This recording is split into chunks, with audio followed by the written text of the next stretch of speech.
Demonic here. We are currently live streaming, getting all set up and getting the live stream prepared right now for Monday Night Raw in Buffalo, New York. So just give me a few seconds here, guys, like a minute or two to kind of get the live stream all set up, and then we will go from there. Thank you so much for tuning in and hanging out with me tonight.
Okay. We're just about all set up. Maybe just like 2 more minutes, guys. We'll be good to go. It is August 17th, 2026. You are watching this live.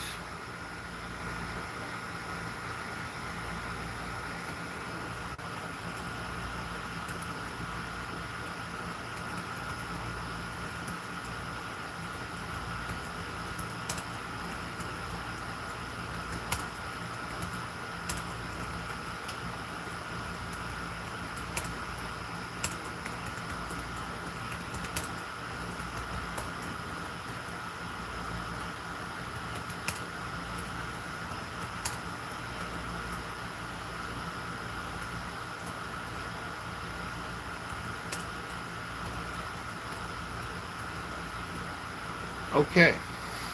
I think we are all set up now for the live stream, guys. So it looks pretty good to me. Let's save that. Current time 7:52, so only about 8 minutes left until we are live.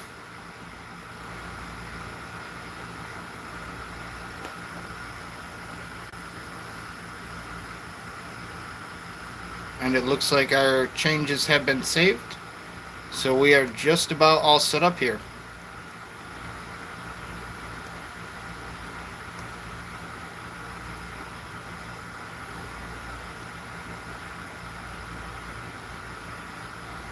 Okay, officially started.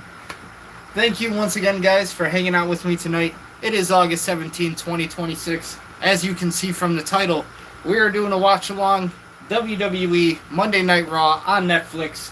WWE is in town tonight, my hometown personally, Buffalo, New York. Couldn't get a ticket this year. Nope, couldn't get a ticket. The prices are a bit crazy, but other than that, had to get caught up on my own priorities and stuff like that.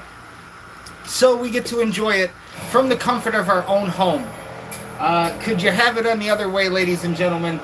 I mean, we didn't have to pay anything for parking. We don't have to pay concession fees. If I want a drink, I just go get a drink. I don't have somebody telling me, you know what, we're not going to accept cash here. We only do a card now. I don't like to bring my card places. They just don't understand how society works nowadays, chat. They want everything on this COVID restricted thing, and that was like a few years ago, and I'm just not with that anymore. It's like you either accept my hard-earned money or you don't accept it. I could care less. I'm not going to pay the $12.99 for a small soda, chat. Fuck that. I could spend that on a t-shirt. Maybe a nice souvenir. 5 minutes to go until showtime. Let me turn off the lights here as we prepare for Monday Night Raw. Hopefully the volume is good. We don't want any copyrights now from YouTube and their They're copyright officers. They do like to watch the stream from time to time just to make sure we're not doing anything we're not supposed to, so. Officially 5 minutes, ladies and gentlemen. I know the arena is filling up there at KeyBank Center, just down the street from me in South Park. It is Buffalo, New York. It is Monday Night Raw. Will they have Josh Allen in attendance? Probably not. We probably don't get to have Josh Allen in attendance tonight, chat. Will there be a celebrity there? Maybe. All I'm worried about is what wrestlers are we going to see? What storylines are we going to get into? I do expect something out of Stephanie Vaquer and Liv. That's kind of to be expected since that's the angle they've been running with for a while now. Obviously, we're going to still continue the Lucha Libre tournament to decide who's going to qualify to face Roman Reigns. Other than that, I'm really interested in the one story I am really interested in. If you don't know, chat, Braun Breaker versus Obafemi. I feel like we really got something there, and that is one that will definitely sell tickets for a PLE, a premium live event, I feel. Braun Breaker and Obafemi definitely has me locked in. I definitely would like to see that, especially tonight in Buffalo. Just a little over 3 minutes, ladies and gentlemen. How is everybody doing tonight? No accent, my man. No accent at all. Just excited tonight for the show. If anybody else is watching out there tonight, how are you watching? Do you have Netflix? Do you not have Netflix? And guys, mainly, what storylines do we like seeing so far? What storylines are we mainly enjoying? Europe. Nice, nice, man. Very nice to have you here. I am all the way in Buffalo, New York, where Monday Night Raw is live tonight. Just not at the arena, watching from the comfort of my own home. So that's why we're doing the watch along tonight. Little bit of a special treat here for the channel.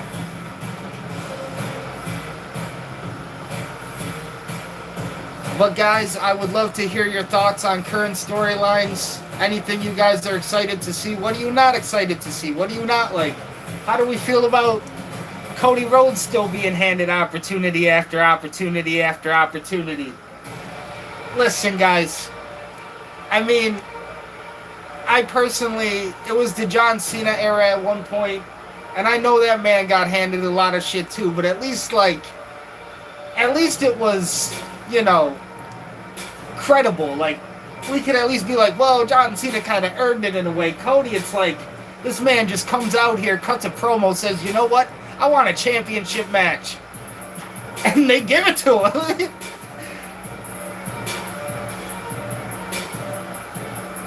Cody and Randy is definitely something I know is also on the horizon.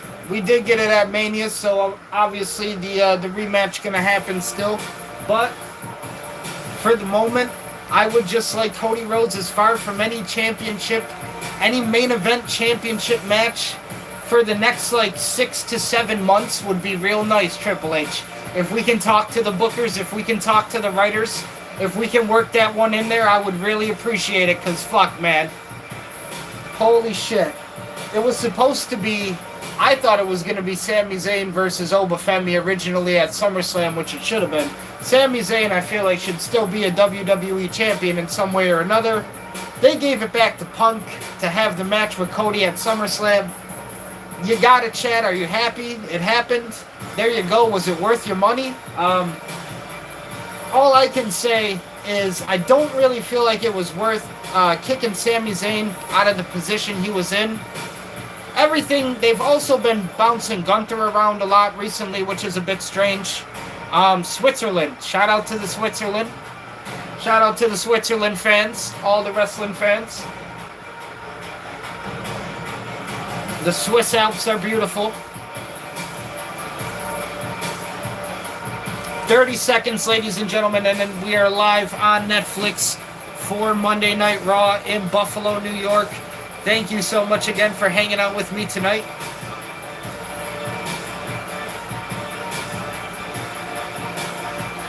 Gunther has definitely been being bounced around a lot, which is unfortunate. I would like to just kind of have them stay on like a primary track with him for the most part. I really wanted Gunther versus Brock Lesnar at WrestleMania. It didn't happen. If they were going to go this whole direction, though, with Brock Lesnar retiring, why couldn't it have been Gunther? I mean, recently Gunther's been the career killer. So, I mean, I kind of wanted that match before they even announced anything at WrestleMania with Oba and Brock and then Gunther. But I also had a co-worker of mine ask me how do I feel about the Solo Sikoa push recently. I've always been a fan of Solo. I've always liked Solo. I feel like, though, it's strange, though, because when you see these other pushes with Bloodline members, Jey Uso, Solo Sikoa, even recently what they've done with Jacob Fatu, you know, a recent push, really big push for Jacob Fatu recently that almost pretty much ended nowhere. I mean, you know, they're doing absolutely really nothing with Jacob Fatu right now in that angle with Roman, and it's unfortunate, but yeah, they took him right to the moon and then they brought him right back down to earth. So it kind of happens sometime, but I feel like it's a little bit unfortunate to see that always happen to a lot of the Bloodline characters, I feel like, whether it be Jey Uso, whether it be Solo, Jacob Fatu recently.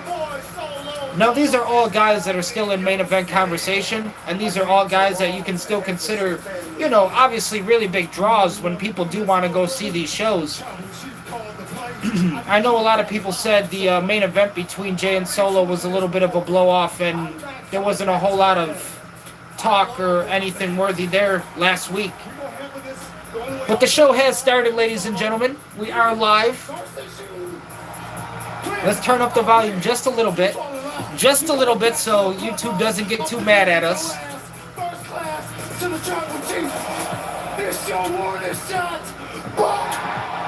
I accept when I tell you this. It's also a bit strange, though, because, like, the storyline between Jey and Solo right now, they haven't really decided on who's a heel and who's a face. It's almost like they are letting the fans kind of decide, which I do like a little bit.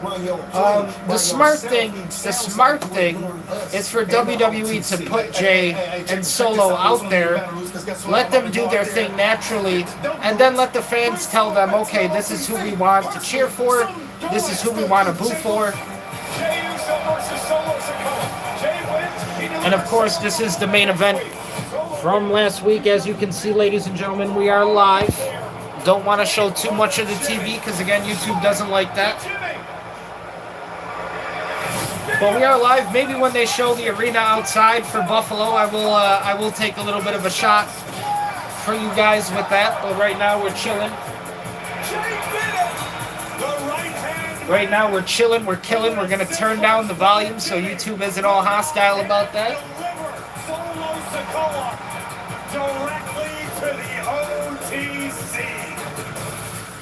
Jey Uso wins the match last week. Sets up the storyline for this week. Tonight it will happen. He will deliver Solo Sikoa to the world champion. And you hear that, ladies and gentlemen? Do you hear Eminem playing in the background? We got Eminem back there, my favorite rapper of all time. I've inspired from him as a writer, as a lyricist myself. For some reason, things in my life always seem to come full circle, ladies and gentlemen. It just happens in my life. We have Eminem as the theme song for Monday Night Raw in 2026. Who is also making music in 2026? Your boy, your man right here, Demonic. We get Sol Ruka versus Lyra Valkyria tonight in Buffalo. Oba Femi is in Buffalo, New York. And Oba Femi is the current king of the ring, ladies and gentlemen. The ruler. And there it is, ladies and gentlemen, Buffalo. KeyBank Center. Fuck Delaware North. You scumbags working the concession stands. That's besides the point, ladies and gentlemen. We got a wrestling show to watch. We are here to watch pro wrestling in Buffalo at its finest. WWE from Netflix. We are live.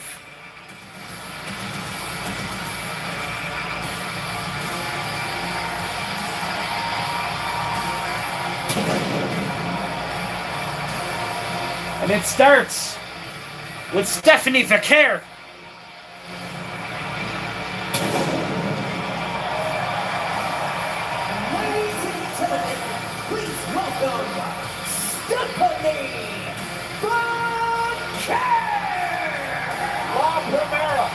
Okay, we got a pop. We got a pop for Stephanie from the fans in Buffalo. On Monday Night Raw, she had a run-in with one Becky Lynch. Stephanie has her wrestling gear on and ready to go. So it doesn't look like we're going to be starting the show off with any kind of opening promo. We're going to get right to the traditional way that it's supposed to be, the classic bang and pound. Ladies and gentlemen, Stephanie Vaquer coming out here ready for a match. The question is, who is the match with tonight? Becky Lynch also in the scene. Becky Lynch returning recently as well.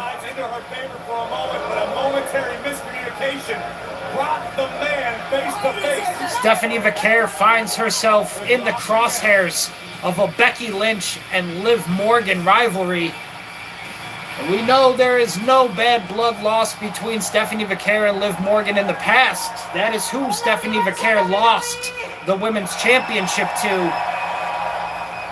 Tonight, I'm here for only one reason. My title. No estoy aquí para hablar. I don't want to talk. And everyone here knows wrestling is my first language. So Liv Morgan, come out here with my title and fight me, puta! Stephanie Vaquer demands one-on-one with Liv Morgan right now. And Liv Morgan answers the call. Not a stranger from shying away. Liv Morgan all about the confrontation, all about the drama.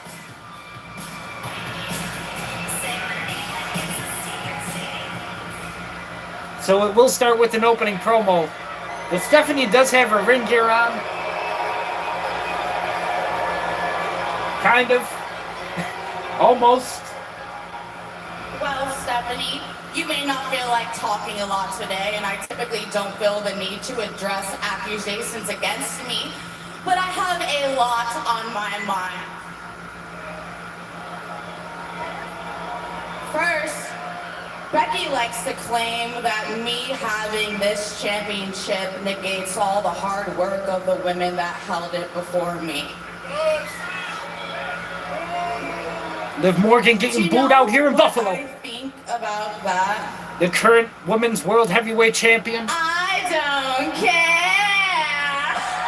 is not afraid of any challenger that steps up to her and that title. I don't care about the women that came before me, and I don't care about the women that are going to be here after me, because I'm not a champion for those women, and I'm certainly not a champion for any of you people. Liv Morgan playing the villain in Buffalo, New York. Trying to get some heat here from the fans. For myself. And then that brings me to you, Stephanie. Liv Morgan did not earn it for the fans in Buffalo. I'm scared of you? Stephanie, you know that I'm the one that beat you at WrestleMania, right? And then I beat you so badly the week after that you spent the last 3 months at home watching my pretty little face from your TV set, and I know that that made you sick. All that matters is that I'm champion. And as long as I'm here, you and Becky never will be. But don't you think that that's a little bit funny, Stephanie, that that's the way that this universe works? The girl that you and Becky try to berate on a weekly basis is well on her way to becoming the longest reigning women's world champion of all Liv Morgan drawing the heat. If you are not scared, why are you all the way over there? Come here and start running and get in the ring.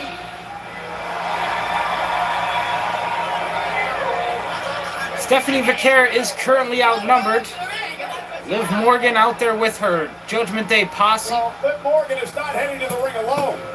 You're Roxanne gonna Perez, regret this. Raquel Rodriguez at her side. Oh no, Vaquer has trouble on her hands. And two-step in the ring first our Judgment Day members, and now Stephanie just squares right up with Liv, takes a shot at her, but as she does, Raquel and Roxanne outnumber Stephanie from behind, and now Stephanie Vaquer on the shoulders counters that, sends Raquel off the ropes, and now a hair pull. Lovely ladies out here getting into a cat fight in Buffalo. Stephanie Vaquer holds her own, but now Liv Morgan one-on-one.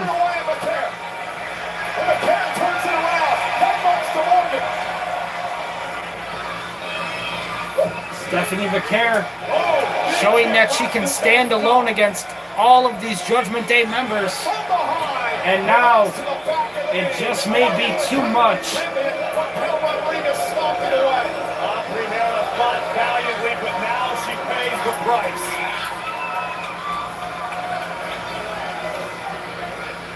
In this 3-on-1 situation as Vaquer, a sitting duck. And now Becky Lynch coming out to save Stephanie Vaquer. There comes Becky Lynch. And Lynch going right after the channel with Morgan. With Morgan sent into the barricade. Roxanne and Raquel also step outside. Alone in her desire. But look out! Vaquer with a straight right. And Becky's still fighting back. Look at Bex go. Oh, that was inadvertent. See, and it's okay, but the problem I have with this is like, Nelson once again to the outside. how great does it really look when we have our women's world champion? And I mean, really, one of the top factions, one of the top groups in Monday Night Raw that has been pretty dominant recently for like the past couple years now, Judgment Day, everything that they've been involved with. How great does it really look to have all three members of them get single-handedly defeated by Stephanie and then kind of handle Becky Lynch like without any problems? It's just a bit. There's definitely going to be some kind of tag team match tonight. You can feel it. Probably Stephanie and Becky versus Raquel and Roxanne.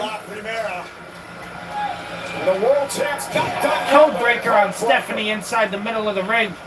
Roxanne now off the ropes into the Pop Rocks finisher. Stephanie Vaquer laid out in front of the fans here in Buffalo, New York. And the fans in Buffalo let Judgment Day know exactly how they feel. No tag team match was announced. That was a little bit of an awkward intro because, like I said, I mean, to have all three Judgment Day members kind of look weak like that against Stephanie and Becky, I was like, okay. But I mean, they did get the upper hand in the end, but still, chat. We are in Buffalo, New York. You can see them right there. That is the Sabres colors and the Bandits colors right there in the locker rooms. And that is pretty much also the walkway. Turn down the volume a little bit right there. That's the walkway where the teams actually walk down. So that's why they haven't colored those, painted those colors, because the Sabres and the Bandits actually do walk down those hallways when they take to the arena. Solo is coming home. Coming to bed. I feel good. They're pushing Solo as a face. They're trying to push Solo as a face. I got a machine gun on y'all head. They are in Buffalo, New York, ladies and gentlemen. You see it. Hey man, hey, enough of this. Break this up. Break all this up. You know the play, and you know the play. I'm tired of the LA Knight angle with the bloodline. It is completely unnecessary.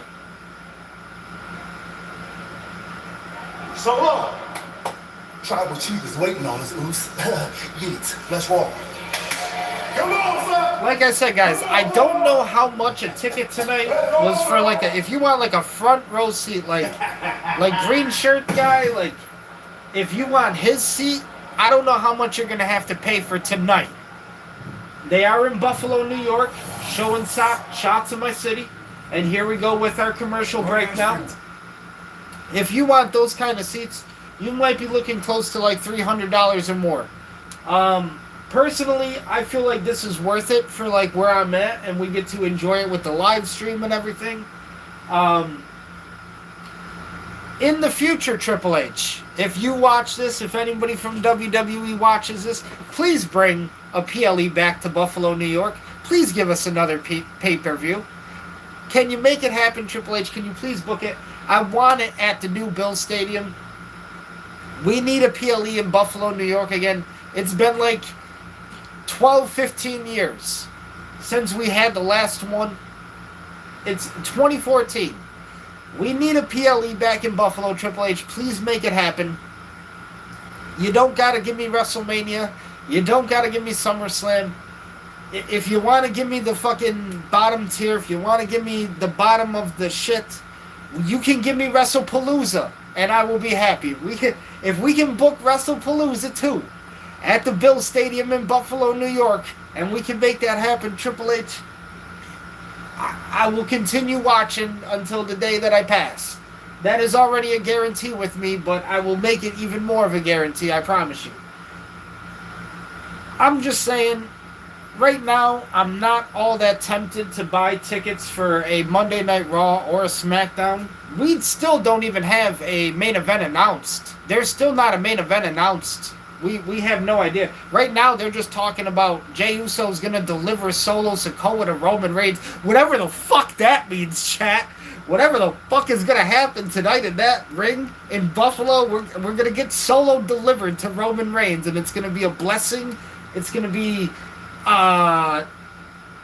it's going to be a church sanitation of Solo Sikoa. His soul is going to uplift into the heavens, and Roman Reigns is just going to be like, you're here now, you're free now, welcome, this is what you were waiting for, we waited for you, you know, we were waiting for you, look at all the gifts, look at all the stuff we prepared, there's going to be a feast, there's going to be drinks, there might be Hawaiian women dancing, we're going to have fucking the whole Samoan dynasty is going to have this whole celebration for Solo Sikoa at this one moment tonight. That's what's going to happen, chat. It's going to be just this heavenly moment in the middle of that ring. Apparently, that's what they're telling us. Because I know what else could it mean? What else could it mean, chat, to deliver Solo Sikoa to Roman Reigns? Unless they just say, well, Roman, you know, we beat him. We got him. Fuck it. You know, here you go. Here he is now. He's yours. Ladies and gentlemen, here at Monday Night Raw, an impromptu matchup.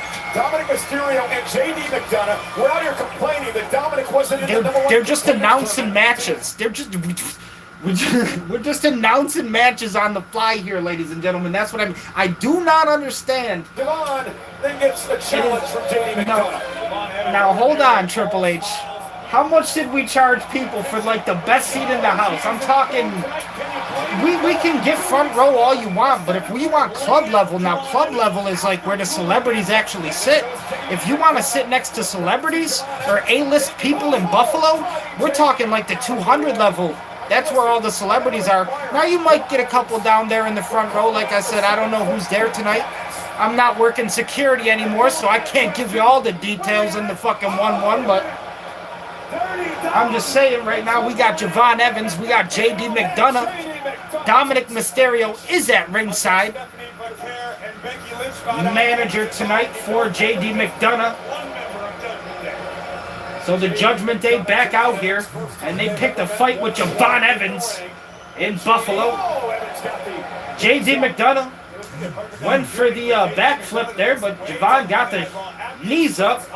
Wise move, very smart counter by Javon. Now JD McDonough on the outside, taking some attention to heal those ribs up. Javon Evans, the high flyer.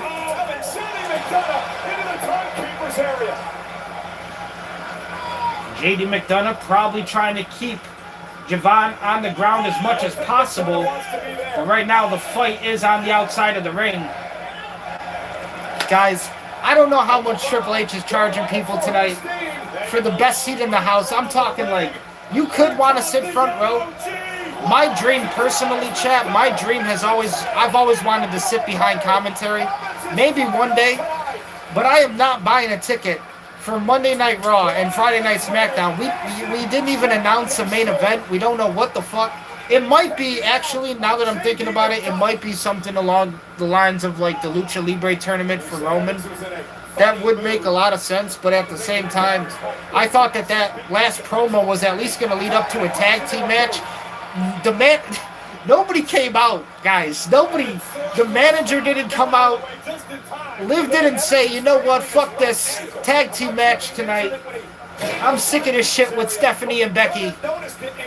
Buffalo doesn't even get the tag team match? Triple H, is that what you're telling me? We can't book it? This is why they need me, chat. This is absolutely why they need me. I mean, I'm going to give the fans what they want, am I not? I can't just have the people out here paying for parking and concessions. I can't have them going away like that. Right now, J.D. McDonough taking the fight to Javon Evans, keeping him on the ground, which again is most likely the strategy for J.D. in this match, as Javon Evans, a calibrated and calculated high flyer, not afraid to take it to the sky when he has to. But right now, JD doing the smart thing and working the legs, really targeting that leg area of Javon right now during the commercial break, just so he can keep Javon on the ground as much as possible. Because again, you don't really want to let Javon fly around the ring. He might start acting like Spider-Man a little bit, start trying to climb up shit that he's not supposed to climb on and start flying off it. You never know with this guy. But right now, Javon trying to get out of the grapple hold, applied on that ankle right now, middle of the ring. Working JD down, but JD staying on him during the commercial break here. Usually they'll fight on the outside of the ring during the commercial, which is nice to see some in-ring action here. But again, really all JD has to do currently is just keep JD off, JD just has to keep Javon Evans off his feet. And all should go well for JD McDonough. I'm so sorry. If you want the best seat in the house, it's got to run you at least 400 or 500, I'm expecting for tonight. Now the 200 level, chat, I'm talking if you want to sit next to Josh Allen and Haley Steinfeld, they have been there when I was working there. Not Haley, that was before. This was Josh's ex-girlfriend. I'm sorry, Haley, this was before you. But Josh was there one day when I was working there. We also had DeMar Hamlin. But if you want those kind of seats, we're talking 200 level club seats, real fucking nice. You get it private, you get it, you know, security watch and everything. Nobody's gonna fuck with you type of deal. Yeah, maybe we're talking, I don't know, 1,000, maybe 1,500, maybe close to 2,000 now. I don't know if you got like a whole party with you, if it's just you. Again, I don't know all the details. But it's up in that range. It's up in that price range, chat. And I just don't think it's all that worth it right now for a Monday Night Raw and a Friday Night SmackDown. I'm just going to be honest with you, Triple H. You didn't really announce a main event for us. Right now, we've been watching with anticipation as to, like, what's really going to fucking happen tonight, which is good. You know, that's great, because that's what the Attitude Era was. And I love when it's like that. When you watch and you don't know what's going to happen. You want to fucking watch to see something crazy, or you want to watch just to see, hey, they're going to do something out of nowhere tonight or out of the blue. You don't know what's going to happen. That's when it's fun. The Attitude Era was very spontaneous moments. It was very trying things out. Trying a lot of new material, which is the difference between a lot of the Attitude Era and the current product, because a lot of stuff now is so fucking scripted. It's so scripted. It's almost very rare when you get to see something finally that is even out of WWE's range of like, okay, this is something different from what we're used to seeing them do. even when we get moments like that, it's still kind of within their element of, okay, this is how we like to do things, this is how we like to operate. They found a routine. I feel like WWE has kind of unfortunately found a pattern for all of their matches. They're just telling people, hey, this is what works, this is what we want you to go out there and do. Because we know people are going to react to it this way or they're not. And if they don't, it's okay. Because it was the standard of what we provide for our fans. And that's what WWE provides, a standard for their fans. I don't think WWE really ever tries to cater anymore to, we got to do something so fucking epic.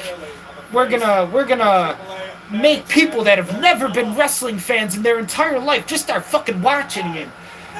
I don't think it really works like that. Even in modern days, it's, you know, the average person, even if they hear about something crazy happening, is it going to make them just automatically want to start watching? I don't know.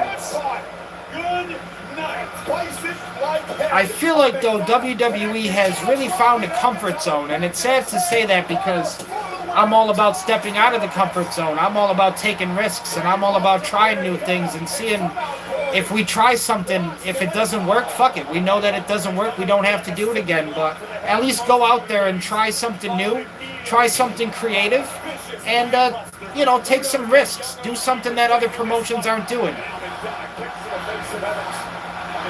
Because that's exactly what other promotions look at, how they want to be different from WWE. And WWE will always give you, well, you know, they want to be like us. They not like us, chat. They not like us. But at the same time, I feel like we get into a place with WWE where it's so repetitive, especially these last few years. You can really tell all of their matches are really scripted and just, there's like no creative freedom. Like, I feel like if there ever is a moment of opportunity for these guys to be like, hey, I want to try, if they did want to try something crazy, it's going to be something we've already seen or some shit. Javon Evans, good cutter off the top rope. That does connect for Javon Evans. That was his one moment of opportunity, and it gives him the match win. Javon Evans picks up the win over JD McDonough. All he needed was that cutter off the top rope. And just like that, in the blink of an eye, the high flyer wins the match. This young man is special.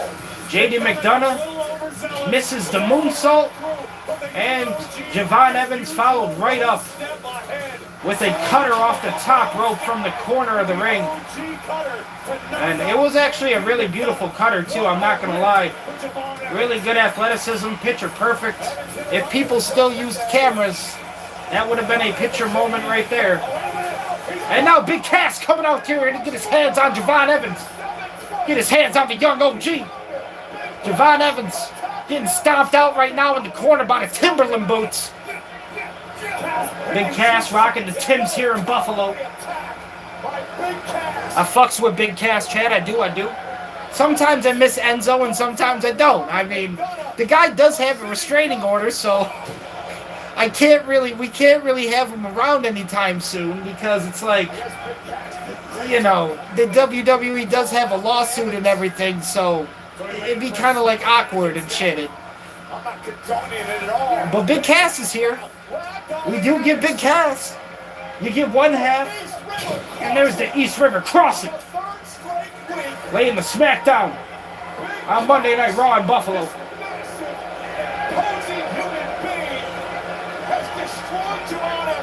But it really does, I just notice so much nowadays how all of their matches get to a point where, okay, it's kind of ridiculous how scripted they really are because you can tell everything is just so similar. Like from the last week to the fucking PLEs. Sometimes at a PLE they'll try some crazy shit like I said. But even then it might just be something we've seen before that just hasn't happened in a while or something. Like, it's really not anything brand new or like trying to break grounds. But they do give you moments of, okay, I feel like I've seen that before. I felt like I've seen that before. Because you have.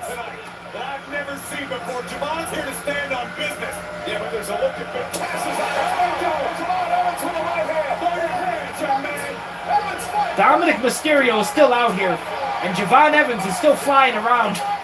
He just took out Big Cass at the ringside.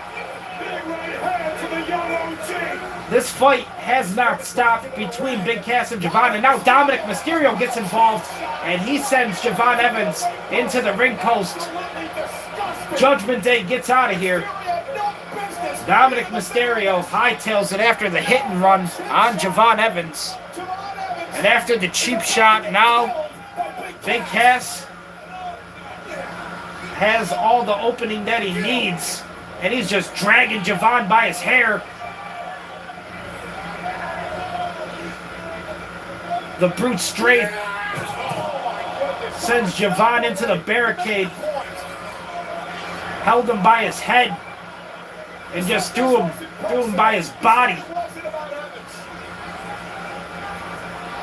Big Cass just throwing him around. Somebody stop this man. The referee doesn't know what to do. This match ended a while ago, and it did not involve Big Cass, ladies and gentlemen. Javon Evans did win his match against JD McDonough, but now something even more intimidating, something even more fearful for Javon Evans stands in his way.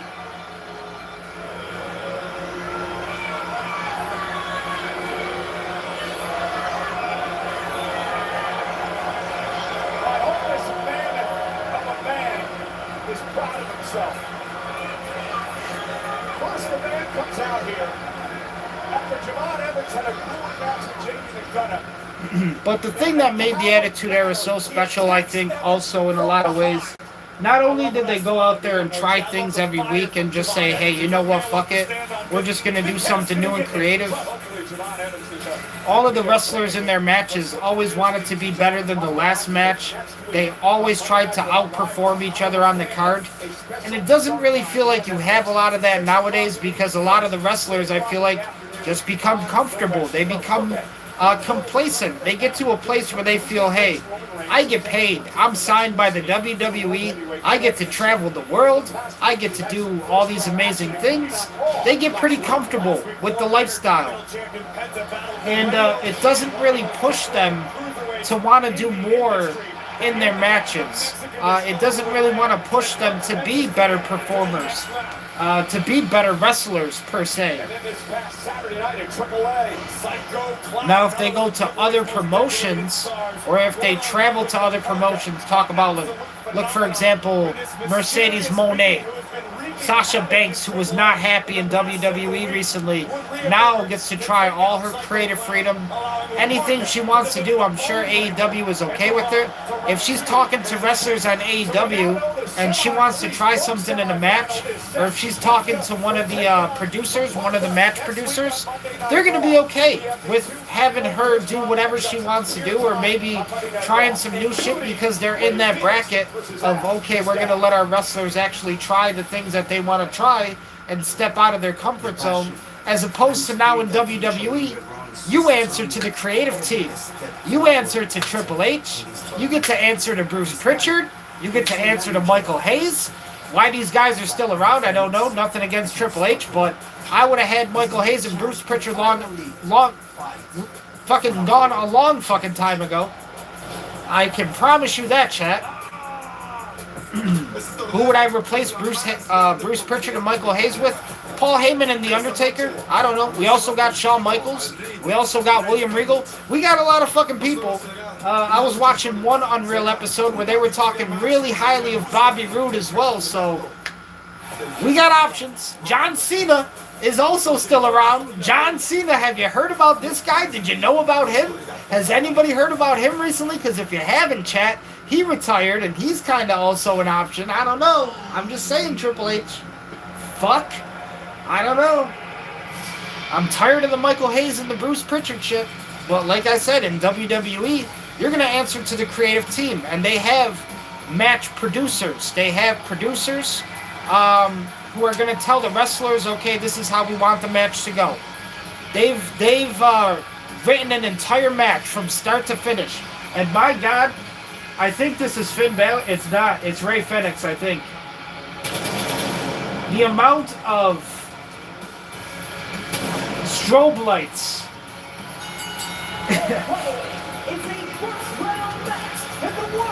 Thank God I don't have epilepsy, but yeah, that is Ray Fenix. This man definitely needs some new lighting, because my God, I don't think he's ever looked at his strobe lights before, but maybe he needs to look at his lighting sometime and just decide, yeah, that's probably not for me. Honestly, I'd give him the Mexican colors of Mexican flag, but that's just me. Fuck the strobe lights. Anyway, AEW, other promotions around the world, they're going to be a lot more open to having their wrestlers be like, hey, I want to try this, I want to do this. And because honestly, in other promotions, like I said, everybody is trying to always compete with the WWE. At the end of the day, even if the WWE, you can look at the WWE on their worst fucking day. You can look at the WWE at their worst. And other promotions would love to have that. You know what I'm saying? On WWE's worst day, other promotions would fucking crave and obsess over having that kind of a day. So right now, where the WWE is at, ladies and gentlemen, what you have to understand, after all the partnerships that they've gathered, this is now a company that you can buy stocks on the New York stock market. You can buy stocks if you want. This is not a company going out of business anytime soon, ladies and gentlemen. They've made deals with TKO. They've made deals with Dwayne The Rock Johnson. They've made deals with so many fucking other brands, I couldn't tell you. Donald Trump is probably involved in some ways. The President of the United States is probably involved in some ways. I would not be surprised. That is how far we've come with this shit. That's the perspective I'm trying to explain. The President of the United States, if they needed that man, if they called him up right now and said, listen, here's what we need, he'd be like, shit. That's what they need, I guess. They'll return the favor, I guess. Donald Trump would be okay with it. We're at the point now where WWE can get away with so much shit, they can literally do their worst, and it would still be okay. They wouldn't go out of business. It would take a hell of a lot. It would take the fucking end of the world, ladies and gentlemen. Maybe Corona was the closest thing because they had to go back to Orlando and they had to do everything at the Performance Center. It got to that point. But it's going to take some kind of shit like that. It's going to take an apocalypse to take these motherfuckers out at this point in the game, Chad. I'm just trying to let you know.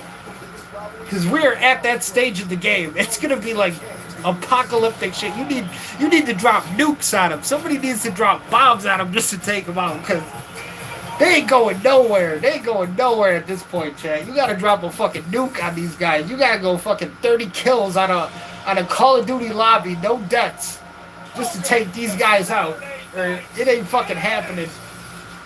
You better drop that nuke. Nah, like I said, other promotions are really infatuated and obsessed with the idea of doing everything similar or almost like the WWE. Why? WWE is worldwide, ladies and gentlemen. It's the worldwide spectacle as we know it. No other promotion even comes close. Maybe AEW is trying to, but like I said, they are in the shadows still. Sunday night's main event on Sunday, September 6th at State Farm Arena. Tickets are on sale now. WWE travels the world. They got deals with Saudi Arabia now and everything. Tonight, he is the AAA general manager, a WWE and AAA Hall of Famer. Anywhere you go in the world, if you ask somebody, hey, have you seen WWE? Chances are they might say yes, and that's what I'm talking about. Happen here live on WWE Raw, which is brought to you tonight by DoorDash. Your door to more. Okay, another first round matchup in the I used to do DoorDash for a little bit. Now I'm working over at Ilio DiPaolo's. Ilio DiPaolo's is a Italian restaurant here in Buffalo, New York, but it's also a wrestling ringside lounge. So shout out to all the wrestlers who have stopped by there over the years. I have checked out a lot of the photos, and I did take the time to actually look around and see a lot of the wrestlers that have stopped by. Ilio DiPaolo was a professional wrestler from Italy. traveled all over the world, and then, ended up in Buffalo, New York. Buffalo was his home, and pretty much built his pizzeria, which became a restaurant later on in Buffalo. I actually found out the other day, which is kind of sad, this is the Rey Fenix match to determine if he moves on in the tournament, which most likely he will. Who actually competed in WWE back in 1997 on WWE Superstars. But this is an honor not lost upon El Fiscal. Again, the winner of this matchup will face the winner. But I actually learned the other day, because I always love taking the time, obviously, to learn as much about pro wrestling as I can. I am a little bit of a historian, a little bit of a enthusiast in that. So any chance I can get to learn about him or take the time to see anything that I can, I do. And I actually found out the other day that the way that he passed away, Ilio DiPaolo, one day in Buffalo there was a torrential downpour, which basically means that it was raining so hard that the streets were flooding. So there was a downpour, and I assume what happened is that Ilio was leaving a restaurant. It was called Tina's Kitchen, and as he was leaving, as he went outside, he was hit by a car, and that's how his life ended. And there's the cutter from Rey Fenix. Springboard cutter. Almost had the match won, but only a 2 count for Rey. And it was just really tragic to find that out, because I always see the stories about him, and obviously I work with his son Dennis, and then Dennis's son Ilio. So I work with all of them, and then every time, like I said, I learn about him, I'm always just amazed by how much this guy did in professional wrestling with all of the legends in the golden era, essentially. Just Sunday, I was watching an entire highlight video of him on YouTube, actually posted by the restaurant.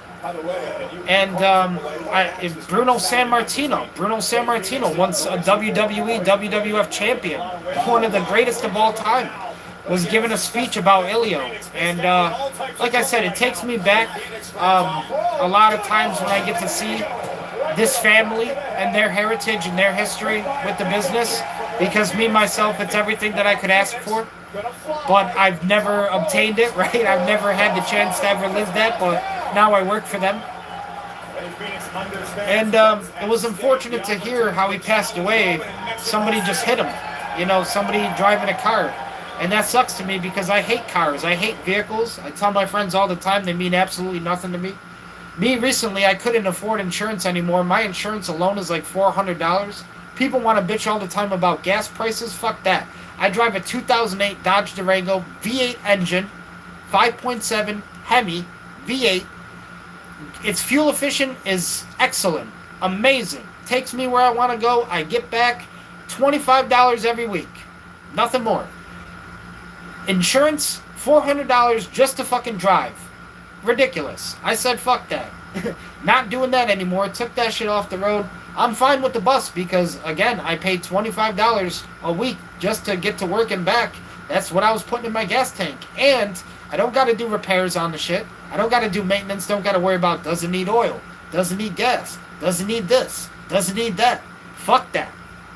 If people want to worry about that shit, that's on them. Let that shit control your life. That shit don't control my life. That shit ain't me.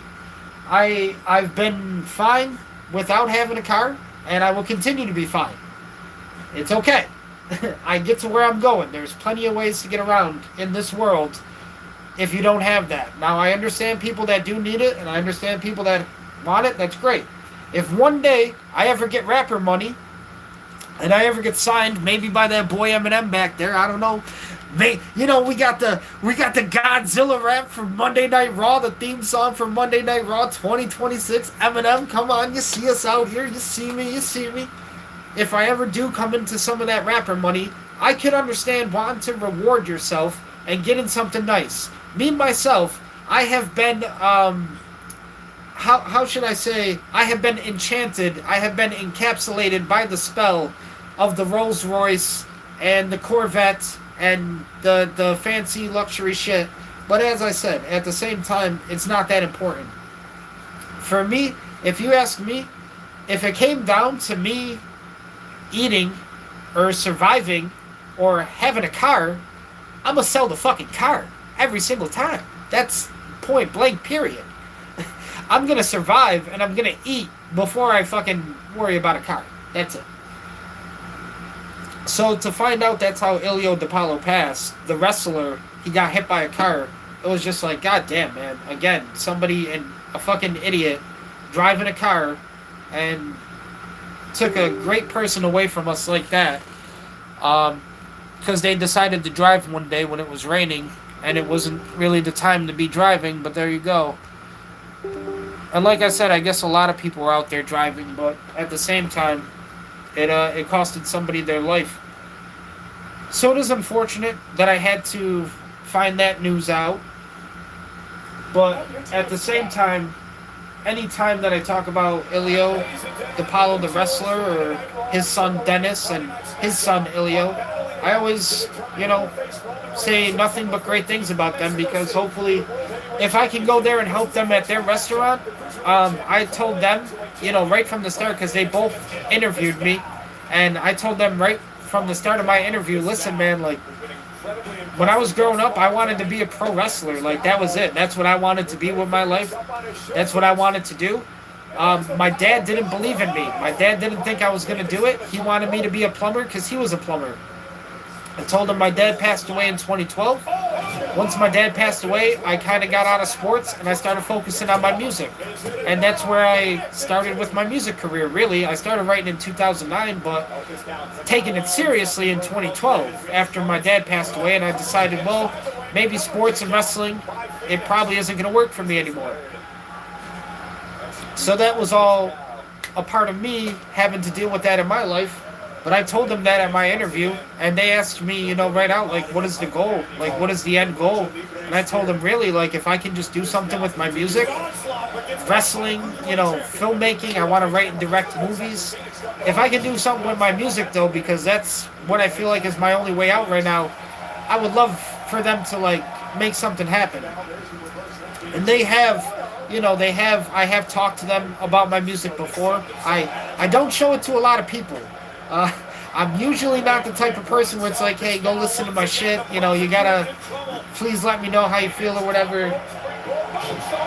Good springboard moonsault right there from Ray Phoenix off the top rope. Almost secures the victory again, but a short fall, 2 count. So I did tell them about my music. I took my first ever studio project album that I ever created. It's like a studio demo, basically. Fall from Heaven. It's 2 discs. It's a double album.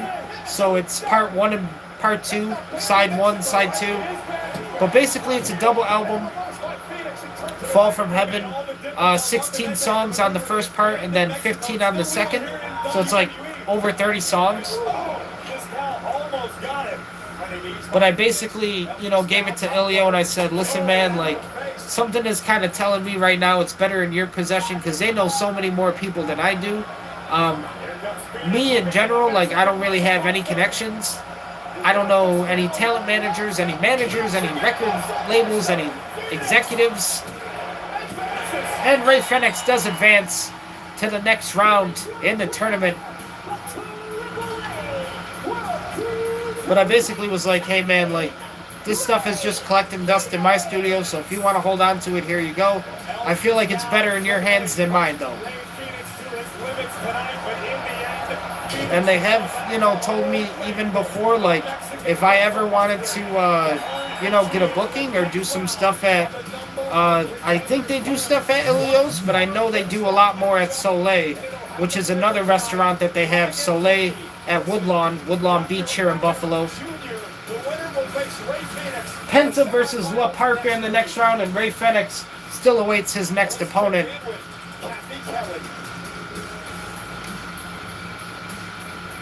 Thanks so much, Cole. I'm here with Stephanie back here, and Stephanie, we But just learned hopefully, that maybe one day they'll be able to help me out with my music. How does it feel to The same way that I kind of go there and help them out with, the restaurant, doing whatever I can to help out the chefs.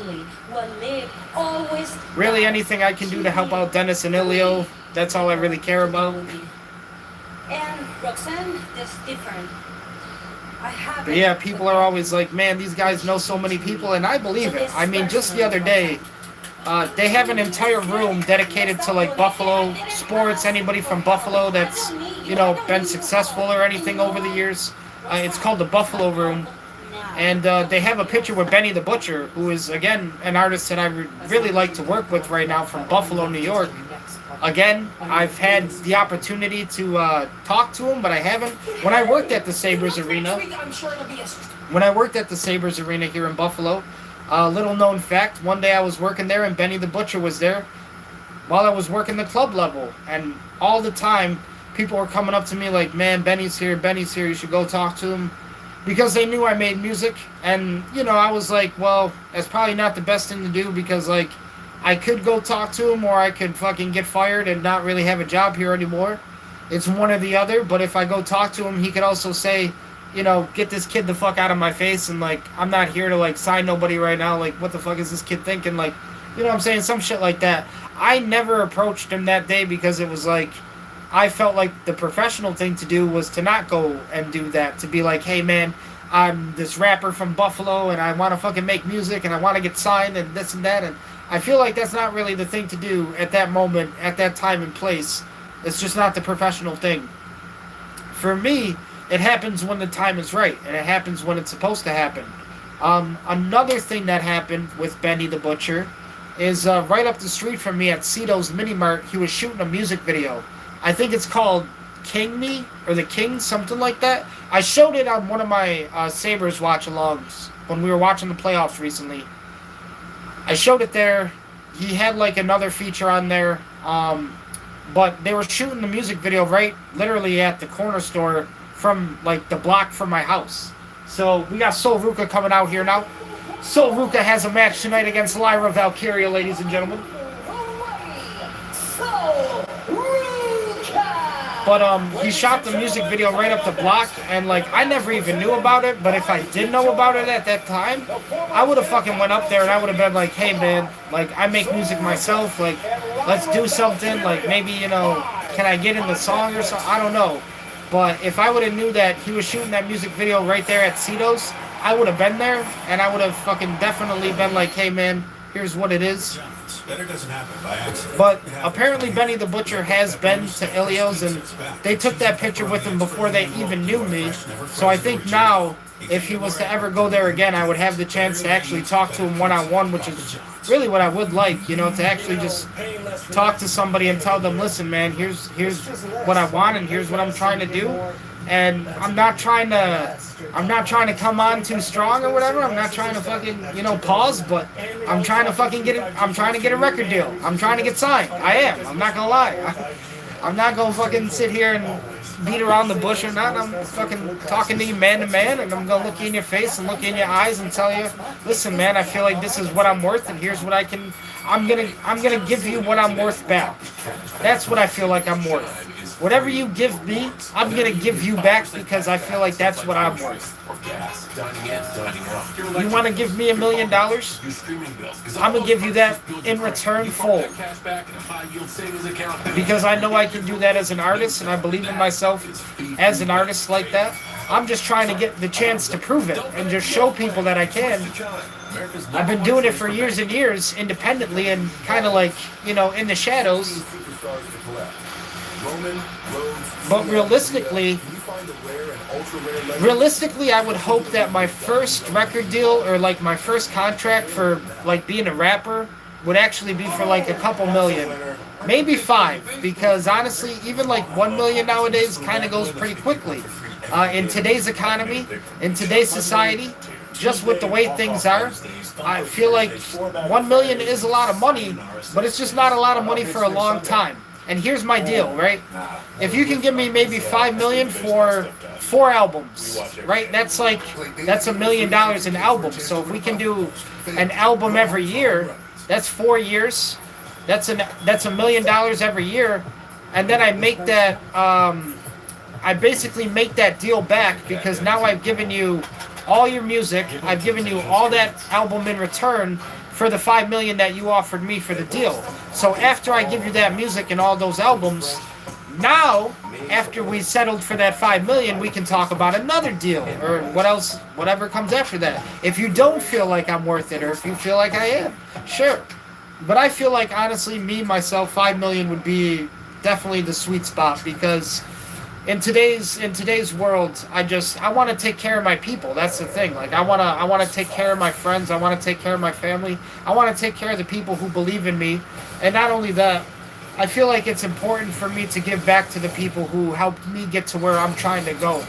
You know what I mean? So if I have the opportunity, or if I have the fucking bank account in the wallet, then yeah, I give it. You know what I'm saying?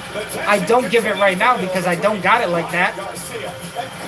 But if I had it, the first thing I would do is take care of everybody that helped me make my dreams come true. That would be the first thing. So that's why I'm asking for a lot also, because I need a lot to kind of make that happen and to take care of myself also for the next 4 years, 5 years, you know what I'm saying? For the rest of the time when I make this music. Sol Ruca, Lyra Valkyria in the ring, set for their match.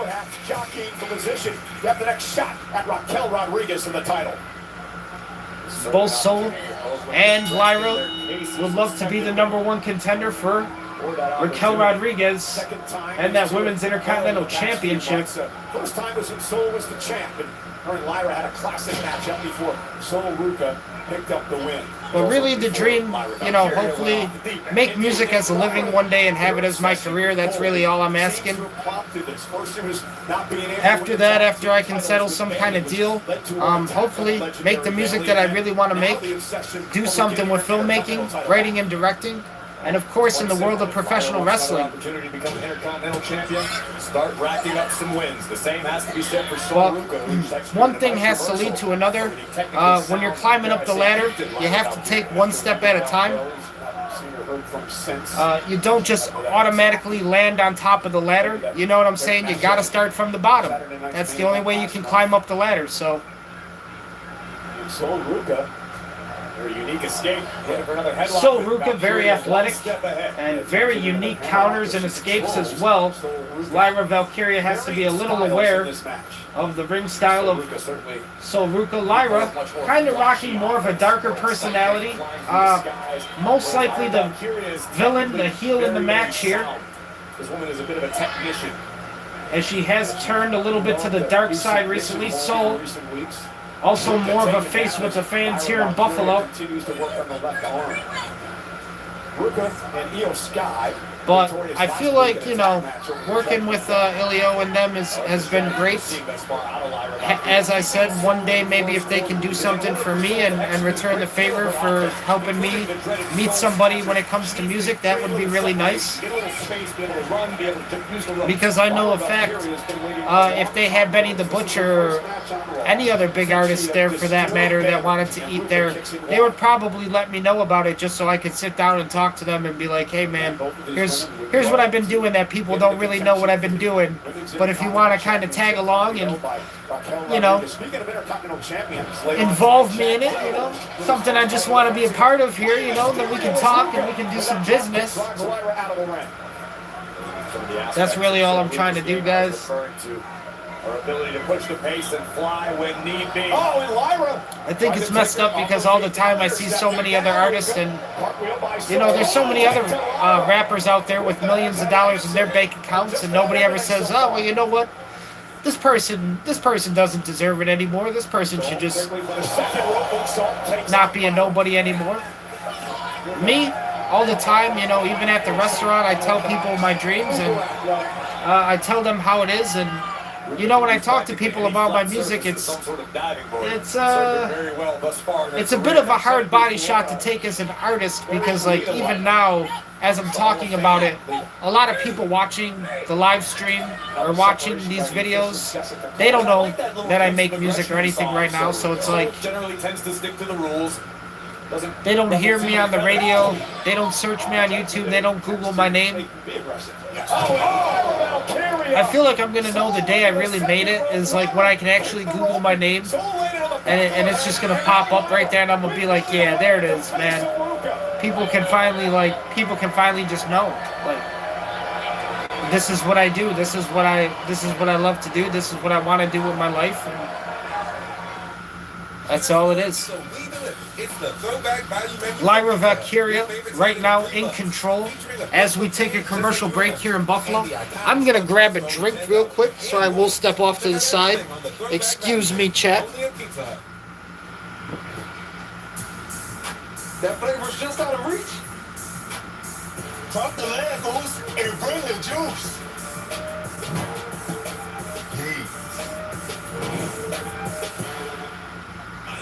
You can't spell American without it. At the Ram Make This the Summer sales event, say I can in a Ram truck. I can. Ladies and gentlemen, I am going to be right back. I'm going to take a quick 2-3 minute break. You can do anything this summer with a great deal at the Ram Make This the Summer sales event because nothing stops Ram. Get 15% below MSRP. Average $13,300 below MSRP on the 2026 Ram 1500 Limited. Or get 10% below MSRP for an average $10,595 below MSRP on Ram 3500 Limited.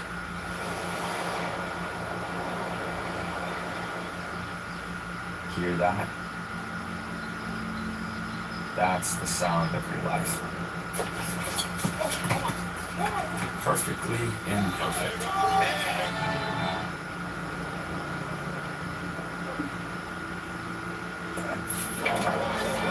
Beating in rhythm to the world you've created.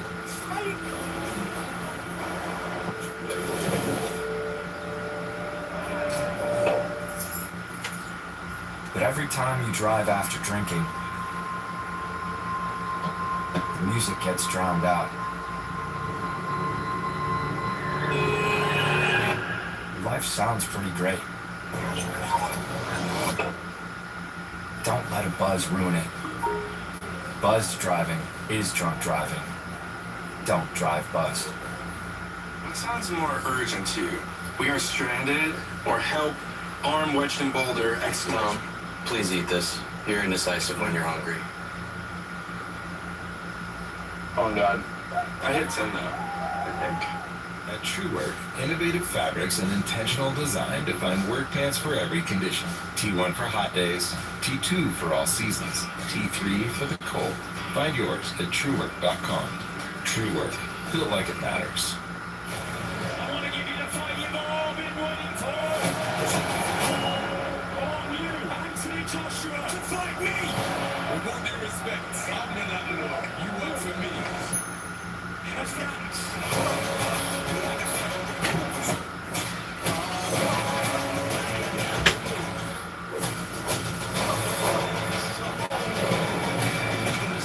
I have returned, chat. That entire amount of time that I was gone, they played 7 advertisements, and now we're back officially. So I can definitely see why people complain a lot about the advertisements on Netflix as well. And that entire time that I was gone, the 2-3 minute break, they played 7 advertisements. So why? I mean, yeah, you know, people do have to pay a pretty penny for Netflix. I know it isn't cheap. Oh, look at this. The advertisements, though, I feel like I'm okay with. It's just commercials. But if you are only giving people, like, here's the problem. If you're only giving people 3-4 matches, and then the rest of the fucking show is advertisements, then yeah, they can complain because they didn't get to see what they really wanted to see. You get 3 matches, the rest of the show is fucking promos and talking, and then the rest of it is just filled with ads. So, the problem, I think, they don't book enough matches, but we have the talent, we've signed the talent, we have everybody that we want fucking signed on the roster, and yet there's Monday Night Raws, Friday Night SmackDowns will have 3-4 fucking matches on a card. This is why the wrestlers also get fucking upset with not being used and just not being fucking worked properly. You got all this talent sitting around, and yet we're doing fucking 3-4 matches of the same shit every week. It's the same angles, it's the same storylines, because that's what the writers care about, and that's what the writers feel like is gonna sell. So they're only gonna fucking promote the shit that they want to promote. But it's like if you're not involved in that, good fucking luck trying to get booked on the show because they don't know what the fuck to do with you. But the problem is, really, like I said, it's we have so much talent and there's not enough matches being booked. For PLEs, we usually get around that. We usually get around, you know, the place that we need to be. So Ruka getting fired up here in Buffalo, New York. Off the ropes, tried to get crazy on the outside, but Lyra Valkyria hit a neck breaker off the top rope. Lyra down from the top. Good scissors kick off the top rope now from Lyra. As Sol Ruka dazed, able to kick out just before the 3, right at 2. So Ruka tried to get a little crazy. Lyra Valkyria did have it scouted though. And a nice follow-up there. Good combination there. Sol Ruka though, staying valiant.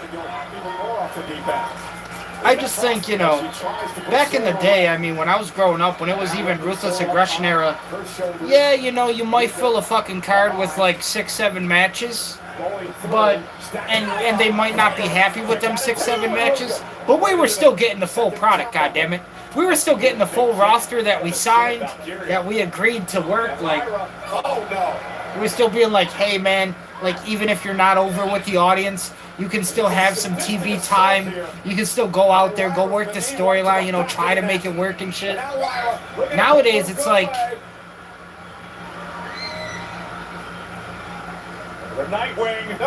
The writers only focus on certain things and certain wrestlers. Unfortunately, they do have their favorites. Tried to bulldoze Sol Ruka in a handstand position. But before, it was like, even with the storylines where it was like, even if they didn't know it was going to work, they would still try it. Like, even if it was something they didn't know it was going to work, they'd still be like, well, fuck it, make it work. I don't know. Sol Ruka picks up the win over Lyra Valkyria. Good win for Sol Ruka, adds another one to the win-loss record. And Sol Ruka gets some momentum going after the victory here in Buffalo. That puts her in good standings there for that Women's Intercontinental Championship. Yes, it does. Both women tonight, but ultimately this reversal led to the beginning of the end for Lyra. But yeah, man, it was like before, they would just throw shit at the wall and see if it worked. If it didn't, whatever.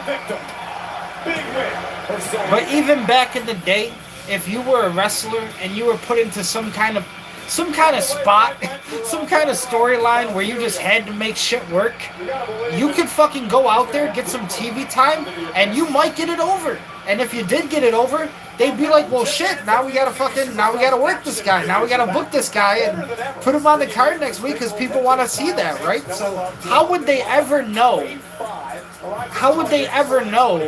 the true potential that really lies ahead if they never work the talent, if they never fucking work the wrestlers that are just getting used at house shows or never get to appear on live TV, never get to work the live events? This is incredible. This is one of the most... And I'm talking live events like Monday Night Raw on Netflix, Friday Night SmackDown on USA Network. Those kind of live events. TV time. Prime time events. We're talking Who Wants to Be on Netflix. Does that not sound like they're talking to fucking movie stars? Now at this point, it's not just about who wants to wrestle on TV anymore. No. You got it fucked up. You got it all fucked up. It's not just about who wants to wrestle on TV anymore. You need to pipe up. Because guess what? You need to pipe up. Your ass couldn't do. What? You act like you did it by yourself. Hey, Jacob, guess what? It don't even matter because... Now, I'm pretty sure because of this Netflix deal and everything, they want to secure actual talent that they know can act. They can appear on camera. They can appear in front of a Netflix fan base, Netflix audience. And this is something that they can show the world and be like, this represents us. And this is the standard of how we want things to be, essentially. They're putting the product on Netflix and they're putting their name on it. So they're only going to show you what they want to show you. But again, it does sound like to me now it's like you don't just have to worry about, it's not just about who wants to fucking wrestle on TV. You don't just have to worry about wrestling on TV anymore. Now, with Monday Night Raw on Netflix, you got to be the movie star, right?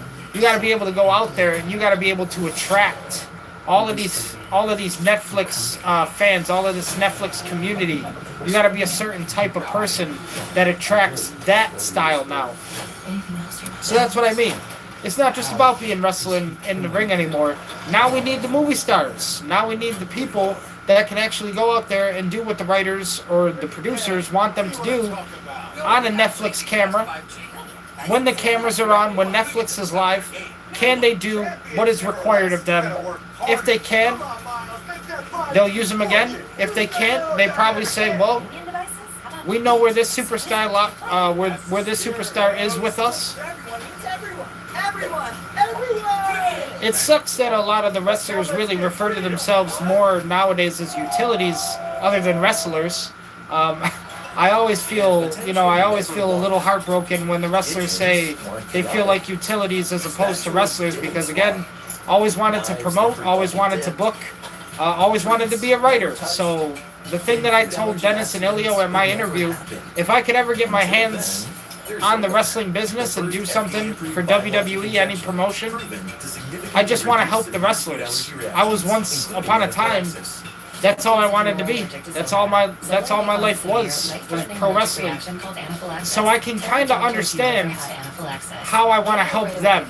I want to help the guys. I want to help the girls. I want to help every single person that comes up to me and says, I don't like this. I want to change this.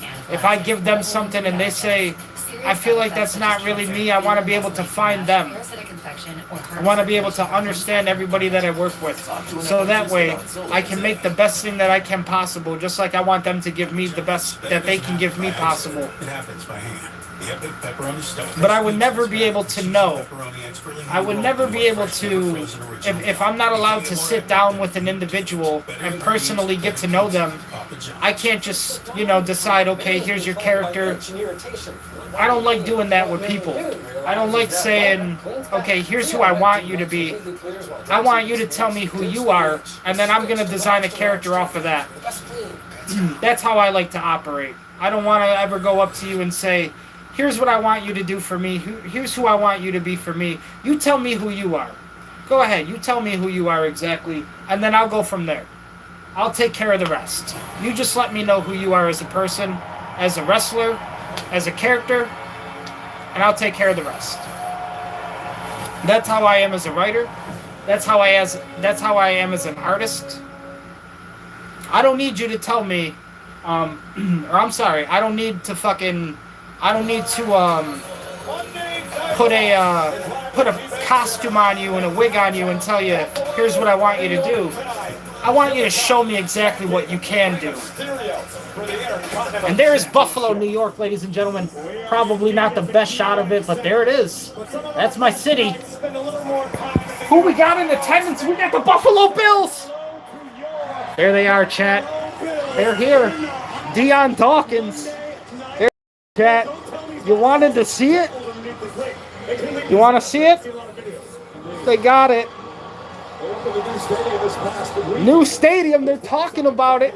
They're talking about that new stadium. I'm telling you, Triple H is going to book that event. He's just going to book that event. I've always wanted the War Games, but hey, it's pretty cold in November around War Games. It's pretty cold in November in Buffalo. Around that time, if you've never been here, I'm just telling you. Laying out here at Tozawa to the escalating animosity with Obafemi. Where does the Vision stand this week? The Vision, Braun Breaker, Austin Theory, Logan Paul. Was all about showing their interview backstage. If you don't know anything about me, we're actually, fuck Logan Paul actually. I'm actually going to mute Logan Paul. He's talking in my city. This is my city, Logan Paul. We don't listen to your bitch ass promos in my city. We listen to Austin Theory and Maxine Dupree. Otis's big fat head into the post. that was so good. We give no mic time to Logan Paul in Buffalo, New York. I'm not hearing it, chat. This is my city, and I'm gonna fucking put that microphone down Logan Paul's goddamn throat if I ever seen him in real life. But Obafemi took a cheap shot. I am very interested in the storyline between Oba and Braun Breaker. I have said that. You know what I do notice? Me and my boy, the dog, are the tag The team dog. champions.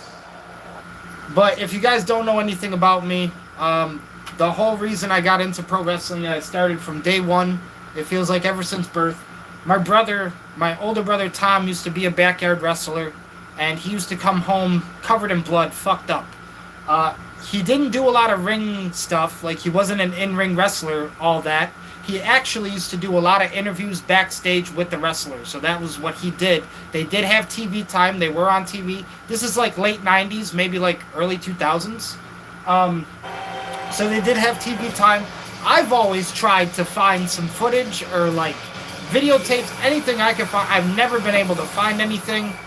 That's how long ago this shit was. But he was a backyard wrestler again, covered in blood. He'd come home, fucked up. I'd be like, what the hell happened to you? He'd say, we're just wrestling.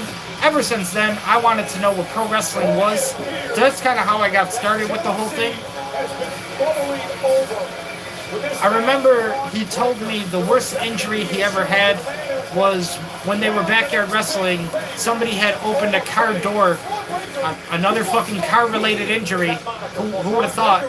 Somebody opened a car door right on the center of his head, and it was like the edge of the car door. So like right when you open it, that door's edge just hit him right in the center of his head, split it wide open. He had to get staples. He had to get staples after that. But yeah, they used to be on TV. I've never found any footage. Again, my dream was to go to OVW one day. Braun Breaker's calling him out. You want to be the future of this place? Come take it from Braun me. Breaker's calling him out in Buffalo. He knows the Bills are in attendance. He said, get your ass out here, Obafemi. Let's go. Come on. Ladies and gentlemen. We're sending out Paul Heyman.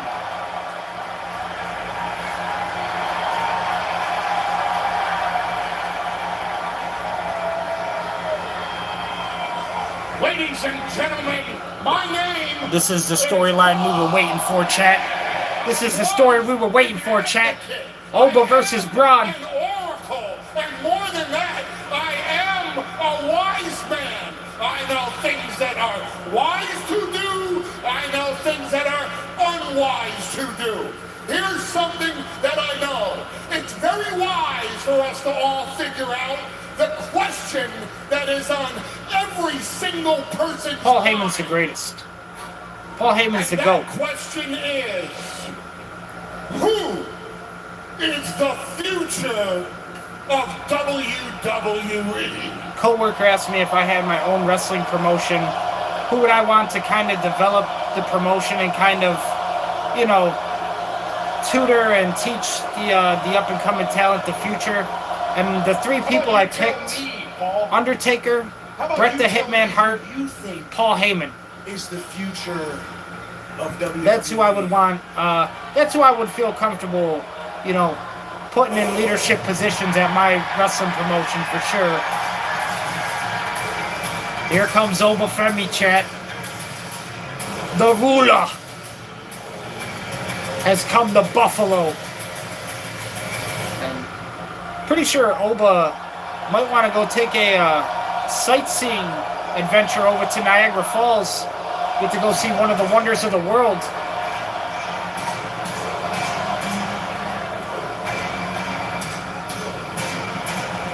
Because just like, ladies and gentlemen, Niagara Falls is a wondrous sight to observe. To lay your eyes upon the glory and witness something that God just created like that. That is what you can say when Obafemi comes down to the ring. That is what you can say about the future prospect, the future WWE champion that is Obafemi. The man who can rightfully say and honestly say he has defeated and retired Brock Lesnar.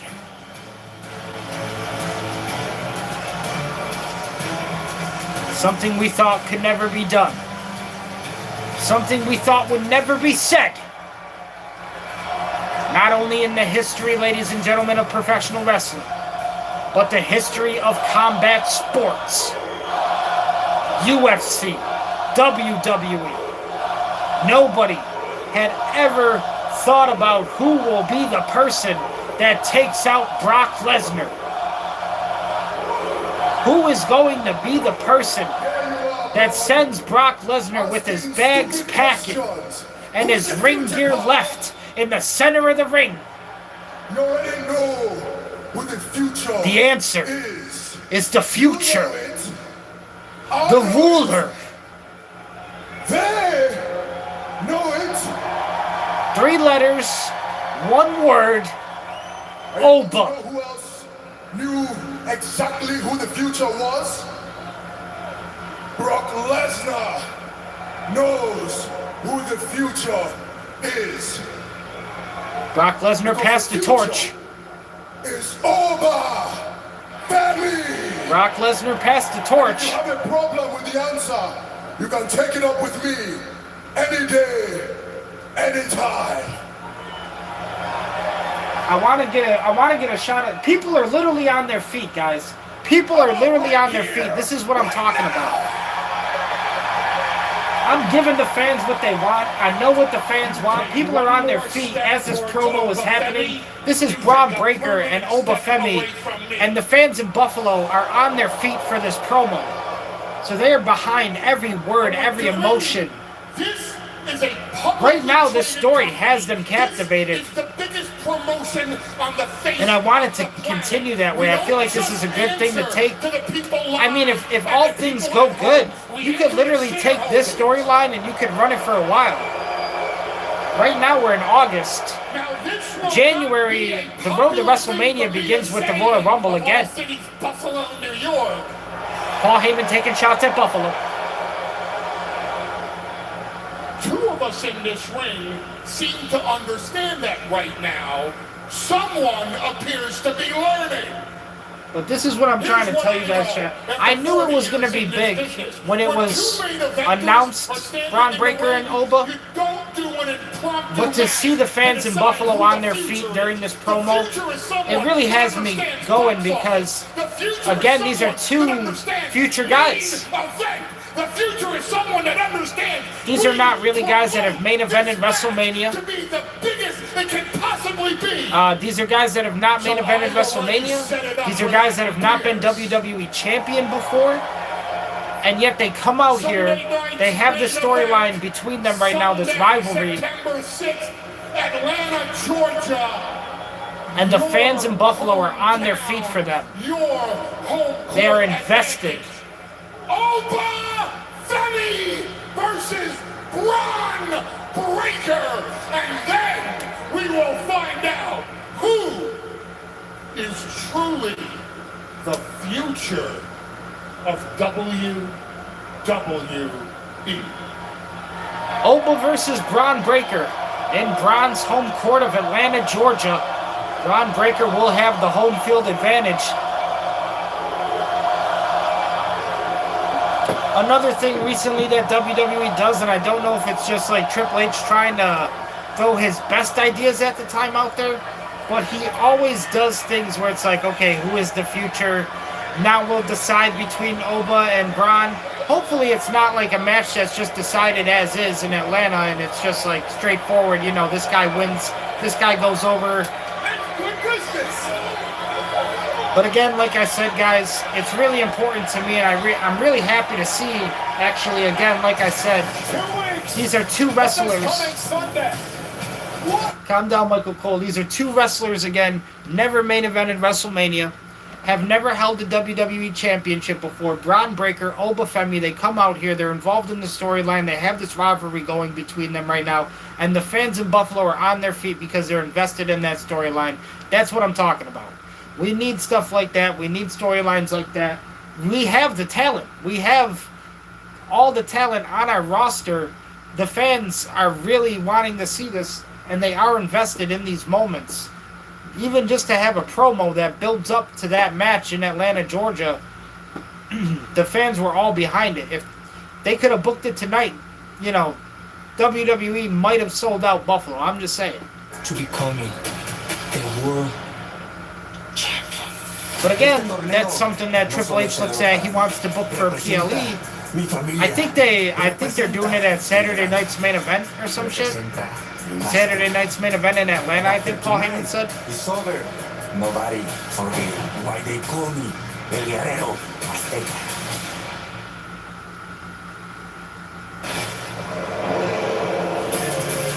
Current time in Buffalo, New York, it is 9:25 p.m., so maybe only another hour left, traditionally speaking, because on Monday Night Raw, they like to end on Netflix about 10 p.m., maybe 10:30. It'll go the longest if they got a lot of storylines and a lot of build-up to get through. But this is the next round here, the next match to determine who will move on to the next round in the Roman Reigns qualifier tournament. First round matchup in the tournament to crown the #1 contender for Roman Reigns world title. Dragon Legs, El Hijo de Dr. Wagner Jr. My God. El Hijo de Dr. Wagner Jr. That is this man's wrestling name. Okay. That's the ring name we picked. Dragon Lee's got to go over. He's got to go over this guy. This is the last match in the first round of the tournament to determine who's going to qualify to face Roman Reigns for that strap, that big gold strap.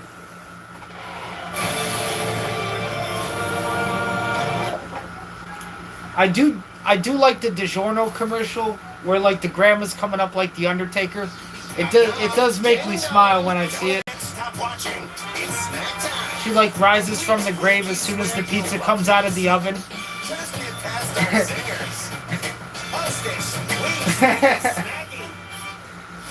What does it mean to be officer material?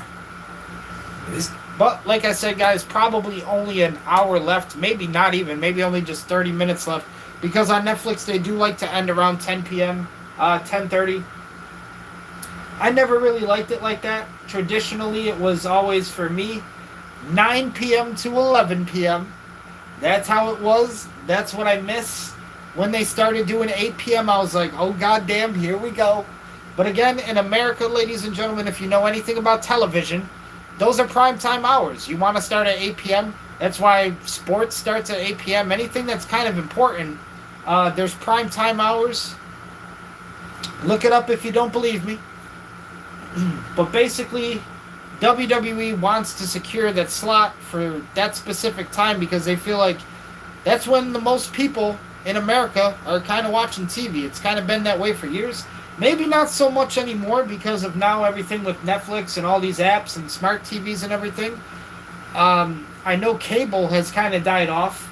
I stopped using cable a while ago, but cable used to pretty much control primetime hours and how people kind of determined, okay, here's what slot we're going to give to this show, or here's what slot you guys are worth, because, you know, if you weren't a good show, if you didn't draw ratings, if you didn't have an audience watching, basically, they would say, we're going to put you on at these hours because nobody's watching at these hours. So that's how that works with television. For the first time ever, tonight. With YouTube and I guess with Twitch, it's really been more self-promotional and really independent because now you're not dealing with that stuff anymore. You really get to create your own schedule, which is nice. And I guess that's why people really like it. Again, guys, I started doing this a long time ago before all these kids wanted to be video game Fortnite streamers and all these other YouTubers and stuff. When I was on YouTube, it was a very small community. It was a very small community of people that even fucking made YouTube content. And posted about it and made videos. That was small, and now it's blown up so massively anybody from around the world can find you at any given moment, any given day. Nice piece of history from prime time in Atlanta on WWEshop.com, and we just heard Oba and Breaker, Sunday night's main event. Sunday night's main event, they're calling it now, which is also like, okay, it's not even Saturday night's main event anymore, but alright, well, fucking Sunday night's main event. I love Saturday night's main event. Why are we doing this, Triple H? Who fucking asked for PLEs on Saturday to begin with? Why can't we just take it back to Sunday? Like, Rey Mysterio. Yeah, we can thank Rey Mysterio, the general manager of AAA, for having this #1 contenders tournament. He convinced Roman Reigns to defend I do world like title the WrestleMania 2 nights, but I can't accept. I really wish we just did things the way we used to sometimes. Of course, that edition of Monday Night Raw, 9 p.m. to 11. Now we got fucking 8 to 10 on Monday. SmackDown just fucking willy-nilly just ends whenever the fuck they feel like it. It's like some nights I'm watching and they want to end it at 10. They want to end it at 10:30. They'll end the shit at 11 sometimes. Maybe they'll go over 11. I don't know. It's like with SmackDown, they just fucking... They want to end it at 11, but it's like they like sometimes they do, sometimes they don't. Like, it's weird, bro. Shit is weird, Triple H. Like, I'm just saying. Like, this shit is weird, dog. What happened to fucking 8 o'clock to 10 o'clock for Friday Night SmackDown? It used to just be so simple. We used to know what it was and when it would be on, when it would be off. NXT for the North American Championship and the Tag Team Championship, also competing for the U.S. title over on Friday Night SmackDown. Monday Night Raw on Netflix. They also have started like at random times before, which I'm fine with. I've always liked seeing wrestling start a little bit earlier in the day, to be honest. In his bloodline to compete on the flagship of WWE Monday. Because sometimes waiting this late, I feel like it's a bit much, especially when we're talking like WrestleMania events, and we're sitting like the one WrestleMania we sat through like 17, 18 matches. It was like 6 hours, I shit you not. It becomes a bit much. But I like when they do it a little bit earlier in the day. Again, you know, nowadays on YouTube and Twitch, people kind of just make their own schedules. So they don't really have to worry about, I guess, TV channels and channel executives being like, well, you know, you deserve this time slot or you're not giving us these ratings. Now, when these kids decide to go live, they're competing with everybody else that goes live at that moment. So good luck. That's what it is. Like, that's why it's really important to try to go live at certain times and to try to... If you have a favorite streamer, maybe not like stream at the same time when they're streaming, because like most of their fan base is probably watching them. I've always thought about it like this, like on Mondays, we have Monday Night Raw. People are usually watching Monday Night Raw or Monday Night Football in America. Tuesdays, that's kind of like my free day. That's the only time where I get to actually show people my shit. Wednesdays, that's AEW. Thursdays, we have Thursday Night Football in America. Fridays, Friday Night SmackDown, and it's Friday night. People want to go out. They're not home. They want to enjoy the weekend. So for me, it's, and then you get the weekend. I mean, Saturday, people always have something to do. Sunday football here in America. Wagner propelled himself into the rolling senton. So it really feels like every day there's always something going on in America, which is why I try to explain to people, like, if you ever want to be a streamer or you ever want to, like, get into making your own live streams or, like, Twitch or whatever, you have to realize people are usually doing other things with their life. Sometimes they're watching other streamers that they like, so it's important to go live when you feel like it's a good time to go live and you feel like you can attract whatever community you're trying to attract at that time. Right now, obviously, it's 8 p.m. on a Monday night. We're watching wrestling. Hopefully this attracts wrestling fans out there trying to watch wrestling content.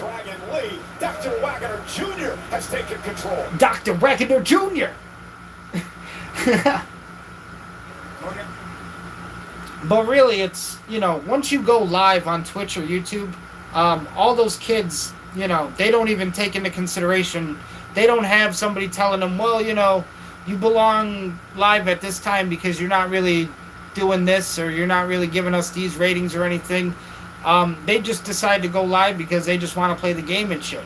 They're not really taking into consideration when are smart times to actually try to go live or actually try to build up the community.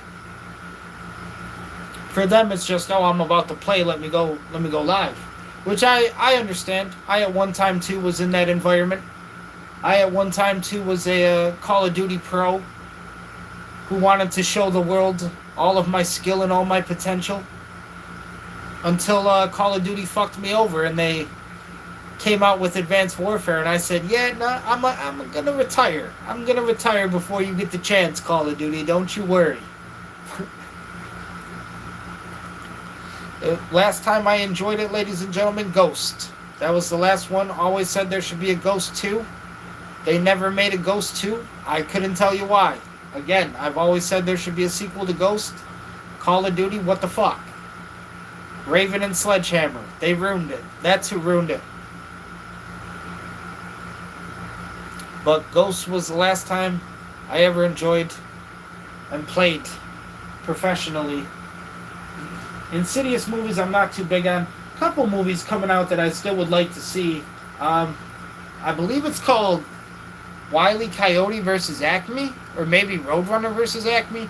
Either way, it's a live action Looney Tunes movie, and it's got John Cena in it. So they got my money right there. I usually really like the live action Looney Tunes movies. I grew up on Looney Tunes. Warner Brothers was always my favorite. So it was a lot of Looney Tunes, Flintstones, and Scooby-Doo. That was like really big for me.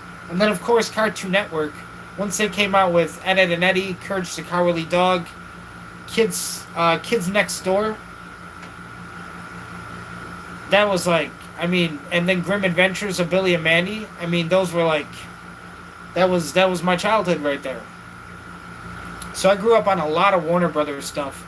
But yeah, a lot of Looney Tunes, Flintstones, Scooby-Doo.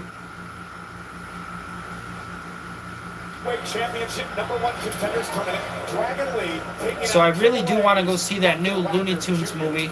I think it's called Wile E. Coyote versus Acme. But I do know it has John Cena in it. So I'm sold. I'm sold, Looney Tunes. I'm sold, WB. That, probably going to go check out the new Resident Evil. And then the new Fockers movie is coming out this holidays for Thanksgiving. So I'm definitely going to go see that. I love the Fockers movies with Robert De Niro and Ben Stiller.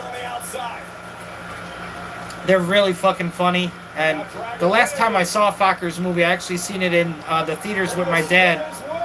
Like, I think it was like a year or two before he passed away. But we seen that one, Little Fockers, in the theater. I seen that with him. So this new one, I'm going to go see in the theaters with my mom. So that comes out this holiday season around Thanksgiving. Dragon Lee making the climb to the top turnbuckle. Elio de Dr. Wagner Jr. out of sorts. Got to roll through up over the top. Whoa! They even booked a WWE Championship match between Kevin Owens and CM Punk for Friday Night SmackDown, chat. Why can't Buffalo get any love here, Triple H? They booked the WWE Undisputed Championship match, the first time ever, between Kevin Owens and CM Punk. They booked it for Friday Night SmackDown on USA Network, but we couldn't book it for Monday Night Raw on Netflix in Buffalo, New York. What the hell, Triple H? What the fuck? At first glance, exhaustion may be playing a factor. Paul Levesque, talk to me. Who delivered a Paul Levesque kick right on the chin of Dragon Lee. With the hesitation before the WWE Undisputed match? Friday Night SmackDown? USA? 10:30, 11 p.m. type shit? What? I wanted it on Monday Night Raw. On Netflix. In Buffalo. Where it belongs. Give me my match, Triple H. That is some bullshit, though. I mean, like I said, guys, is it really worth a ticket? I mean, we're talking about ticket prices left and right, but Triple H, when you're gonna do us like that, when you're gonna neglect us, when you're gonna deny us of a WWE Undisputed Championship match, first time ever, between CM Punk and Kevin Owens. Oh, and then Dr. Wagner used his strength. Why does this guy sound like the fucking... Every time I hear Dr. Wagner, it sounds like the fucking... Like he's supposed to, like, be working on feet. Like the feet cushions for your, like, your shoes. Dr. Wagner's feet soles. Cushions for your feet. For having anything left in the tank after this gigantic splash. And they can say, your argument can be, well, you know, the WWE champion is on SmackDown. CM Punk has to defend the title on SmackDown because that's where the WWE Undisputed Championship is. Bullshit, Triple H. Bullshit, Paul Levesque. You and your bookers, I've seen you bounce people around before. I've seen you just say, hey, you know what, we're going to put these guys over here tonight. We're going to put these guys... Why does Friday Night SmackDown in USA get the WWE Championship match between Kevin Owens and CM Punk? But the fans, my people in Buffalo, New York, they don't deserve a WWE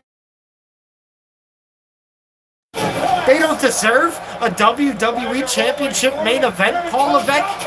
That's what you're telling me? CM Punk, Kevin Owens? Buffalo, New York, first time ever. Wagner was looking for the Wagner driver. Netflix was dropped by Dragon Lee. Here it comes again. Operation Dragon by Lee. I swear to God, if this is our main event, chat, Dragon Lee does get the win over Dr. Wagner, but still, please, Triple H, you got to give us one more better than that. There's got to be something else. There's got to be something else. In the next round, ladies and gentlemen, it will be Dragon Lee versus Rey Fenix. It is confirmed. Dr. Wagner just couldn't hang with Dragon Lee in the end. And Dragon Lee has now earned entry into round 2 of the #1. And again, I know the argument is that, well, you know, the WWE champion has to, they got to be on SmackDown. They got to defend the title on SmackDown. Bullshit. Bullshit. We deserve that main event. They should have booked that fucking main event for Buffalo, Netflix, WWE Championship, CM Punk, Kevin Owens. No. Instead, they're going to put it on Friday Night SmackDown USA.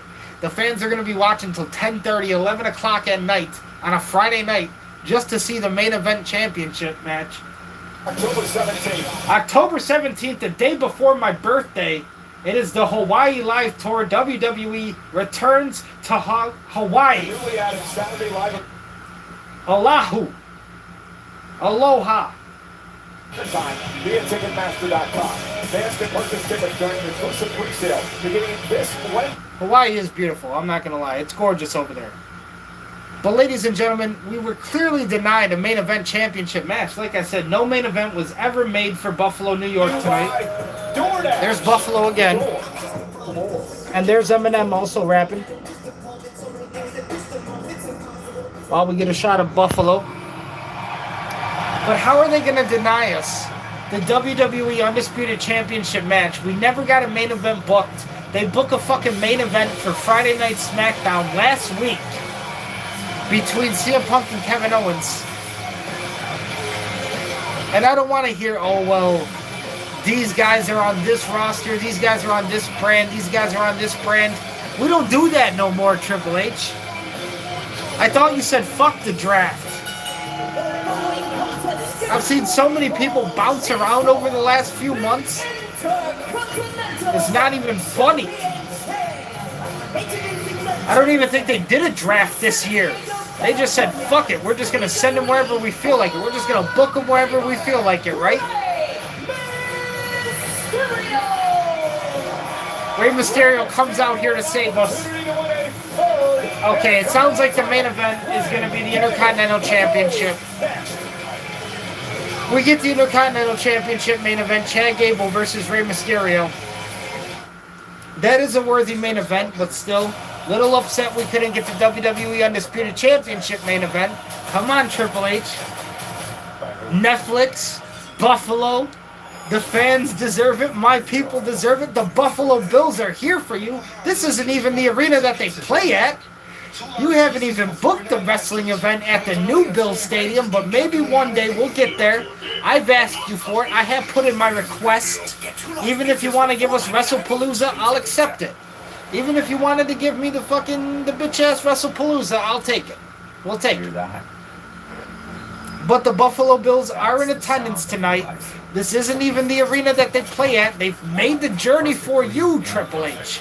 They've come all this way for you, Triple H. They paid their money that the fans give them, the NFL commissioners, the salaries straight from the NFL now has been spent on the salaries of the WWE and Triple H and TKO and The Rock. The Buffalo Bills just said, take our money, please. We are invested in this main event between Chad Gable and Rey Mysterio. So hopefully it is worth whatever the Bills paid for them ticket prices. That's where your money is going, Bills fans. By the way, if you didn't know, now you know. If you didn't know, now you know. I've seen Dion Dawkins kind of like splurge here and there. I'm not like calling him out or anything, but I'm just saying I've seen this man enjoying life more than other people have enjoyed life. You know what I'm saying? Like, this man is usually like doing something fun like every single day. I don't know. Like, you don't usually hear like, oh man, dude, the guy, he broke his back at training camp. It was fucking grueling. This man didn't even do anything after. It was training camp and then straight home. The dude's an animal. No, like usually with Dion Dawkins, it's like this man wakes up and he just decides, what's out there fun today? What's something fun that I've never done before that I can actually do? And that's what he does. So I'm just saying, Bills fans, if you want to know where all your money is going recently, from all the players, at least 3 of them are in attendance tonight. I do know that. I can confirm. I've seen at least 3 of them.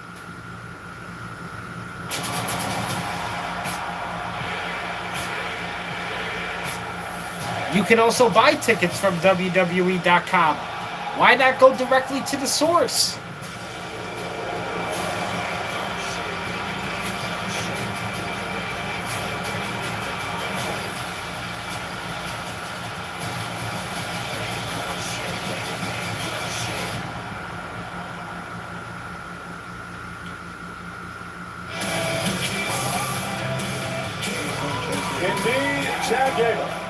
Chad Gable won the Intercontinental Championship at SummerSlam. That was his first ever singles championship in WWE. It's been a couple of weeks of party for Chad Gable, but tonight, Corey, it's back to business. That's one thing to savor a victory. Now Chad Gable defends the Intercontinental Championship in Buffalo, New York. What I expect as tonight's main event in Buffalo, Chad Gable, the Intercontinental Champion, versus Rey Mysterio. I kind of have a feeling like this is a little bit of a strange booking for Rey Mysterio too, but like it almost has a feeling that Judgment Day, Dominic Mysterio is going to come out here, maybe fuck over Rey Mysterio. They've always been working that angle with Rey and Dominic, so it only feels right that Chad Gable kind of retains the title because of an interference from Dominic Mysterio on Rey Mysterio. And they would love to be next in line for an opportunity like Rey Mysterio has. The legend Rey Mysterio in Buffalo, New York, one more time. I've seen a lot of matches with Rey Mysterio before. One of the most legendary ones, Great American Bash 2005, Rey Mysterio versus Eddie Guerrero, Buffalo, New York. That was when Dominic was literally probably like 6 or 7. I was around the same age. We were both born in 1997. From the opening bell, covered by Gable. So what does Rey do to win the gold? Ray just needs to do what This Ray is, does. ladies and gentlemen, Never the been Intercontinental advised to someone Championship as match. decorated Chad as Rey Gable Mysterio. versus Rey Somebody Mysterio. who has made a career out of always finding a way to win. Rey Mysterio off the ropes. Leapfrog. And now, Rey Mysterio also has to maneuver out of Gable's way. A lot of back and forth between Gable and Mysterio at the start of this match. Fans love to see the mix-up between these two great technicians. Chad Gable, obviously, more specialized in that Olympic style of wrestling. And then Rey Mysterio, a master at the luchador style, lucha libre, at its finest. Rey Mysterio knows it all too well. So now, here in Buffalo, New York, it's the Olympic style versus lucha libre for the Intercontinental Championship. You essentially replace the monkey you just removed from your back with a brand new one, a gorilla this time. Now Chad Gable placed in the corner. Rey Mysterio dropping down the haymakers. He does get a full 10 count on the Intercontinental Champion, Chad Gable. A little weak and weary. Rolls out of the corner now. Rey Mysterio takes a second to say Viva la Raza, look up to the heavens. Once again, as I said, Rey had a match in Buffalo with Eddie Guerrero. Great American Bash 2005. Outpowering Rey there. Just bullying him almost.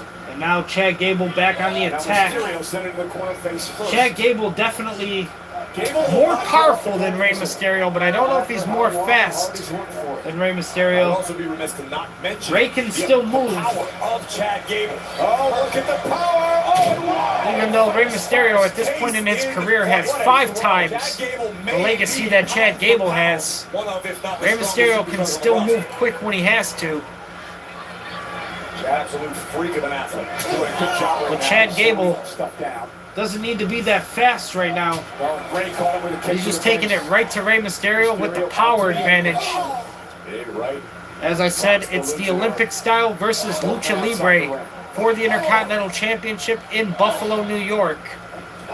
So expect Chad Gable to showcase a lot of that powerhouse, a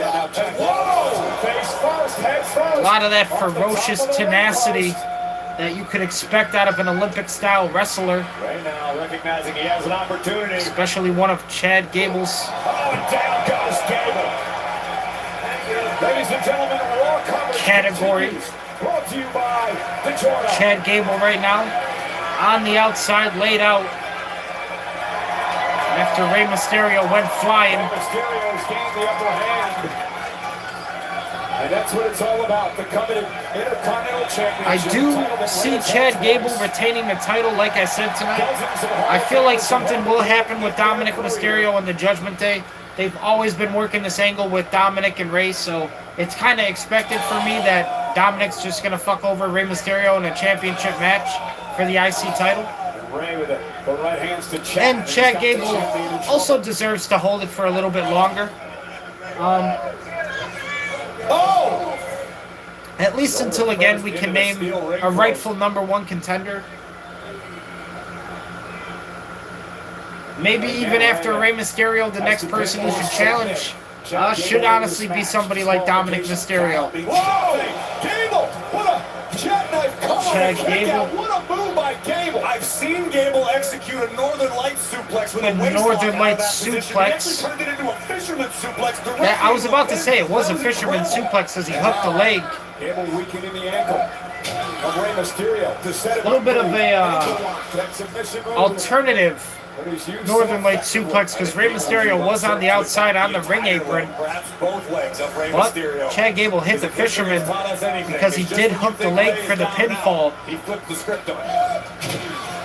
Looked like it was going to be a Northern Lights, turned it into a fisherman suplex. Again, Chad Gable, really technical. Has a lot of that Olympic-style wrestling background to back him up for it, so he's going to take it right to Rey Mysterio in this match. Gable keeping up with the veteran luchador. Now, Rey Mysterio gets a pinfall. Roll up on the champion. Only a 2 count. And now Chad was way up, way down. Good reversal right there. And a kick out Rey by Mysterio dropped his weight into a pinfall attempt, only gets a 2 on that. Kick to the hamstring. Chad Gable rocking the Minnesota Vikings colors, the Minnesota colors, his hometown where he won the Intercontinental Championship. To retain, and Mysterio able to stay alive.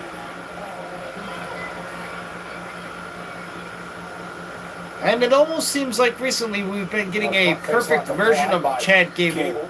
Ever since he had the El Grande versus El Grande showdown for AAA at their premium event. That's all this is about. Chad Gable, but ever since then, Chad Gable has realized what he can offer. He realizes the level that he is at, and he defeated Penta for that Intercontinental Championship. Now, Chad Gable has to defend the title in Buffalo against a master of Lucha Libre, Rey Mysterio. Unique submission applied by Gable. Rey refuses to tap out. Rey fights out of the submission. And Chad Gable sends him over the ropes. Rey holds on. Both men still hanging on to each other. Rey just holding on to the shoulders of Chad Gable like he was his little brother, walking around on top of his shoulders like they were trying to sneak into a movie. Chad Gable walking around with Rey Mysterio on his shoulders like they're trying to sneak into an R-rated movie. A breathtaking Asai moonsault. Rey Mysterio hits a moonsault off the middle rope on the outside of the ring. Chad Gable right now in jeopardy, as well as the Intercontinental Championship. This is a championship match, main event in Buffalo. Against the former two-time Intercontinental Champion, Rey Mysterio. Rey Mysterio's held the Intercontinental Championship twice in his career. Chad Gable ran directly headfirst into the ring post. Tornado DDT gives Rey a pinfall opportunity, only a 2 count. Near fall. Championship almost changed hands. And Rey could have been a 3-time champion right there, Intercontinental Champion. But Chad Gable keeps the match alive and keeps the title around his waist for the time being. Now, good kick right there from Mysterio. Has the champion dazed. Chad Gable, though, with the power, hoisted up Mysterio and then right back down. Really nice DDT right there from Chad Gable. Has Mysterio down on the canvas. Now, flying headbutt. Vintage Benoit right there. With the flying headbutt maneuver on Rey Mysterio did not end the match. Chad Gable cannot get too frustrated. Has to realize he's the champion in this match. And championship rules do apply. Championship cannot change hands on count out or disqualification. So match is in the champion's favor, as it is championship rules, as always. Rey Mysterio takes a breather on the ropes for a second. Now Gable looks for the angle slam. Olympic slam could not connect. Now Rey Mysterio looking for the 619. Vintage Rey Mysterio. But this is a long way from California, all the way across the coast, Rey Mysterio. Chad Gable said, you're going to have to dial it up some other time unless you want to make a collect call. Now Rey Mysterio trying to get that momentum going again, gets caught up. Nice DDT there from Mysterio into the pinfall. And Chad Gable keeps the championship alive, again kicking out of Rey Mysterio's pinfall attempt. We've seen it a million times, yet we still have no idea why or how he does it. Rey Mysterio, just when you think fans love to see Rey Mysterio going right now, but I do expect Chad Gable to win it. Any minute they're just going to send out Dominic Mysterio, and then Dom's going to come out here, Danhausen's going to come out here. Gable with an angle slam. Angle slam on Mysterio connects. Olympic slam. Hooks the far leg. Olympic slam cannot get the win. For the champion. Chad Gable still continues the match with Rey Mysterio. This is our main event in Buffalo. The Intercontinental Championship, my hometown, ladies and gentlemen. Rey Mysterio, two-time Intercontinental Champion. Chad Gable, the first time in his career he's ever been a singles champion in WWE. And what a challenge right now it has been for the champion. Olympic slam. I wouldn't say off the top rope, it was more like middle rope. But we'll take it, Michael Cole. 1, 2. The match continues. Rey Mysterio with the kick out. The fans are invested in Rey Mysterio. Yeah, it was middle rope. He was standing on the middle rope there, Michael Cole. I'm not hearing that. Olympic slam from the middle rope is still pretty devastating, though. Chad Gable understanding what the legendary Rey Mysterio's all about. And now Chad Gable taking down the straps. Shout out to Kurt Angle. Here it comes. Ankle lock. And Rey counters. He knows that move from a friend from the past. And the 619 gets caught up. Chad Gable turns the 619 into an ankle lock. Rey Mysterio, he's had to counter this though a lot of times before. Once again, Rey Mysterio countered. Chad Gable hits the corner turnbuckle. 619 off the corner turnbuckle. Chad Gable's dazed and confused. Chad Gable put on that middle rope. Here it comes. Rey Mysterio, coast to coast 619. Rey is a long way from San Diego, California, but the fans in Buffalo are making him feel right at home right now. Rey to the top rope, looking to finish it. Chad Gable gets the knees up and turns it into an ankle lock. Rey positioned in the center, looking to counter. Rey does, and again Chad Gable holds on. Not letting go, still applying pressure. Rey, though, knows a couple counters, but Chad Gable refusing to let that lock go. Roll up here, pinfall attempt. Chad Gable now able to turn it over, and Chad Gable gets the pinfall, 3 count. Rey could not kick out. Still really good Intercontinental Championship match. If I had to be honest, probably like 3 out of 5. If you wanted like a really good match, probably 3 out of 6. But still, you know, Intercontinental Championship main event quality, I would say. Was what the Intercontinental Championship is all about. 2 of the best in the game, leaving it all in Rey Mysterio came so close. The Buffalo Bills were even in the corner, and they wanted Rey Mysterio to get it done. But it is Chad Gable walking away, still Intercontinental Champion. And what a hard-fought victory it was for the champion. It came at no easy cost, no easy no contract at all, ladies and gentlemen. Chad Gable had to earn it the hard way against Rey Mysterio, and he did just that. Rey Mysterio said, "You earned my respect, kid. Can I at least hold the title one time?" Rey Mysterio wants to wrap the gold around the waist of Chad Gable out of respect, because Rey Mysterio knows exactly the skill and the level that Chad Gable is at right now in his career.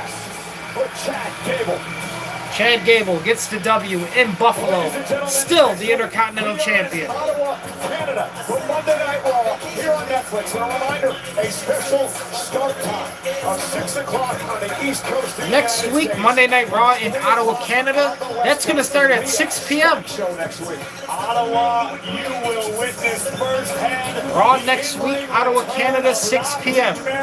Stephanie Vaquer versus Roxanne Perez next week in Ottawa. She goes one-on-one with Roxanne Perez in the Judgment Day. And it's semifinal time of the World Heavyweight Championship #1 Contenders Tournament. Who will move a step closer? Of course, Penta versus La Parka. It could be La Parka. Next week in Ottawa. We found out tonight that the Triple Dragon Lee versus Ray Fenix. Ray Phoenix will battle Dragon Lee in our other semifinal contest. Talk about volatile, combustible. Ray Fenix and Penta, also a former tag team from AEW. I believe also in the Death Triangle with Neville, or Pac, as he likes to go in AEW. Next week, there's apparently going to be a contract signing in Ottawa between Braun Breaker and Obafemi as well.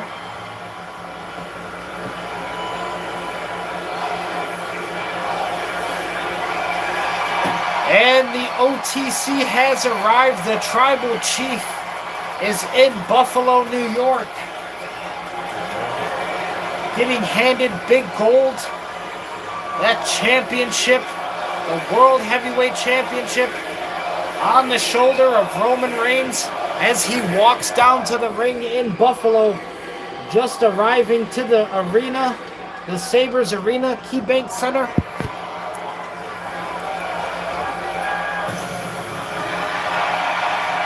Probably not just arriving, but at least in attendance. And the fans in Buffalo are in for a treat as they get to have the World Heavyweight Champion, Roman Reigns, come out here. And apparently, we're going to deliver Solo Sikoa to Roman Reigns.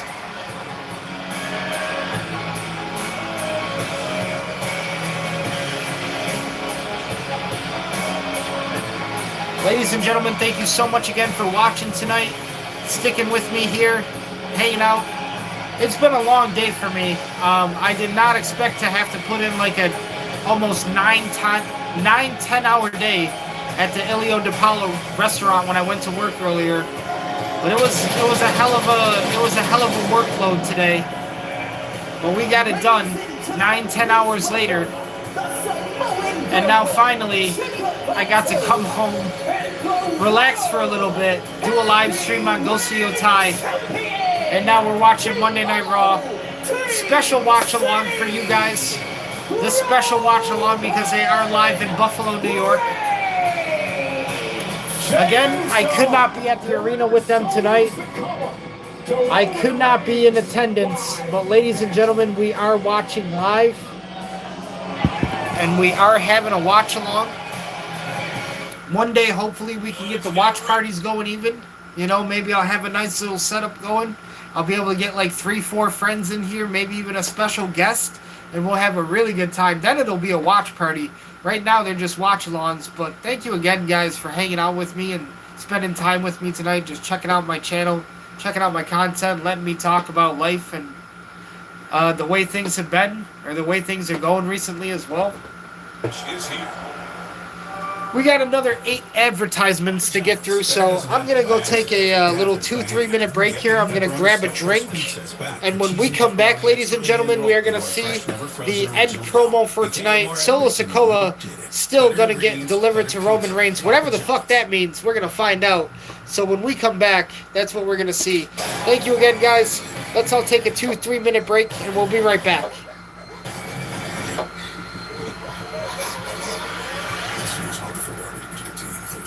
We treat our pets like we treat ourselves. You brush, they chew. You squat, they sprint.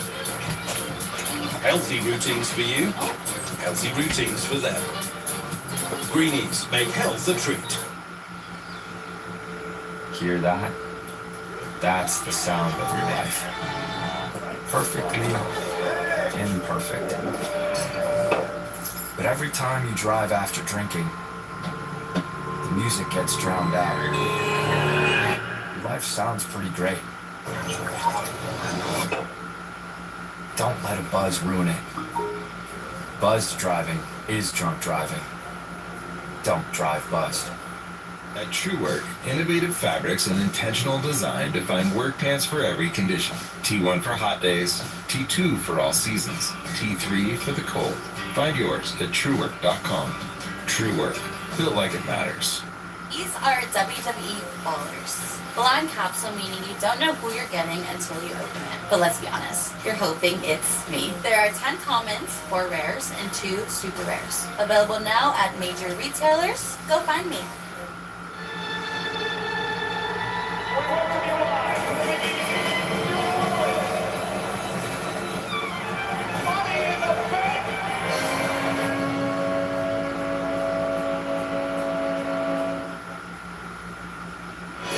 The world champion Roman Reigns.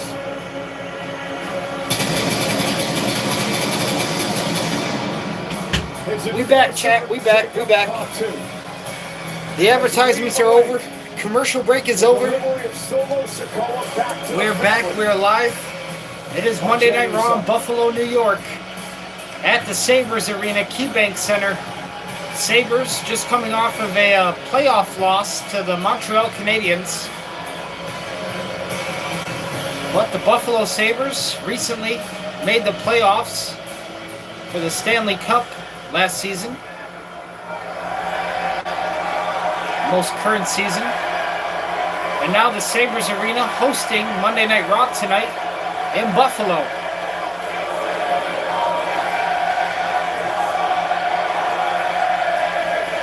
Let them know how you feel, Roman. The people in Buffalo love this man.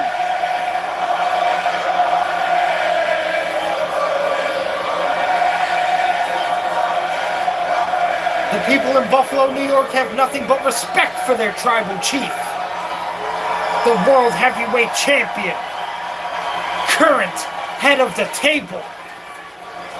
On Monday Night Raw Netflix.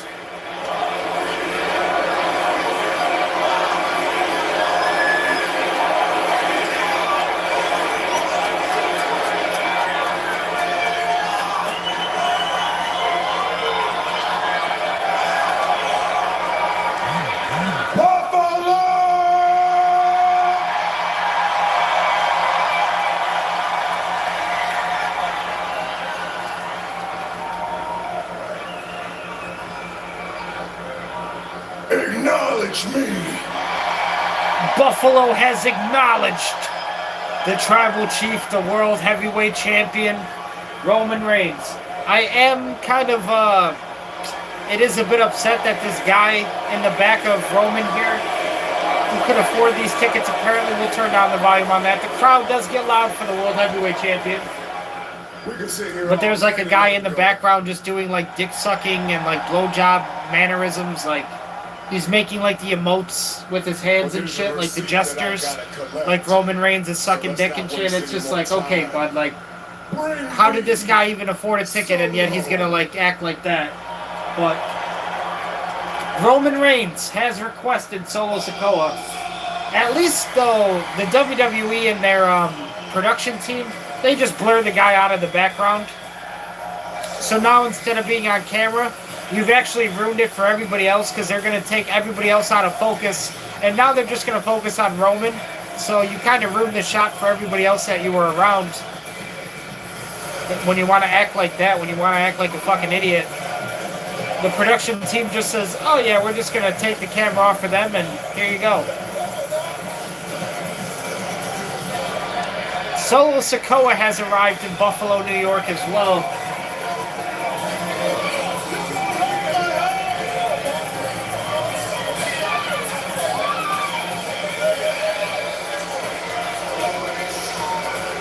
We get to find out, chat, what does it mean to have Solo Sikoa delivered to Roman Reigns?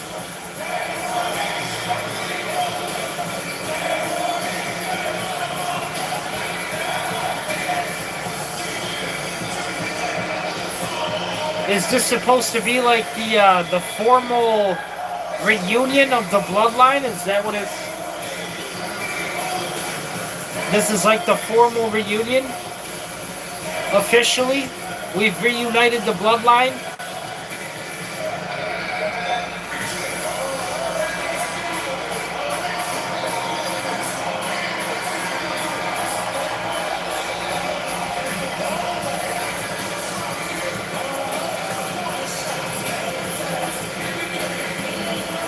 Roman Reigns face to face with his Samoan bloodline. Solo Sikoa eyeing down the World Heavyweight Champion.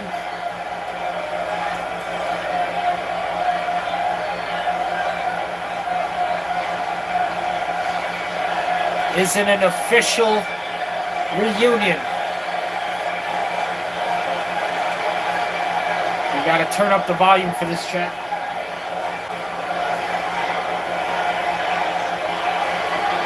It is officially 10:14 p.m. in Buffalo, New York, so they're definitely ending this like in a couple more minutes. It's most likely going to be like a 10:25, 10:30 kind of show.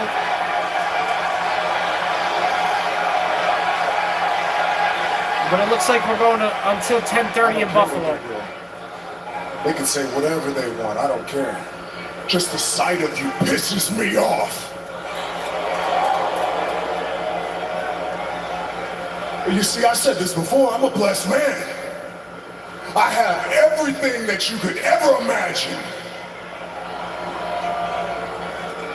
But some say I'm petty. Some don't understand how I can hold receipts for so long, but how could I not with you, Solo? Almost 3 years ago, I think now.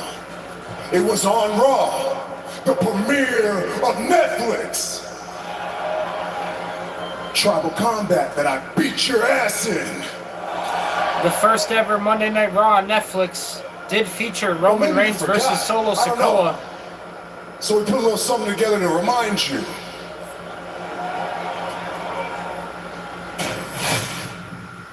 If Roman beats me and Roman takes this back from me, Roman trying to remind Solo of the history between them. Roman trying to show Solo that there is no love lost between them. Solo turned his back on the Samoan bloodline, the Samoan dynasty, and he created his own group.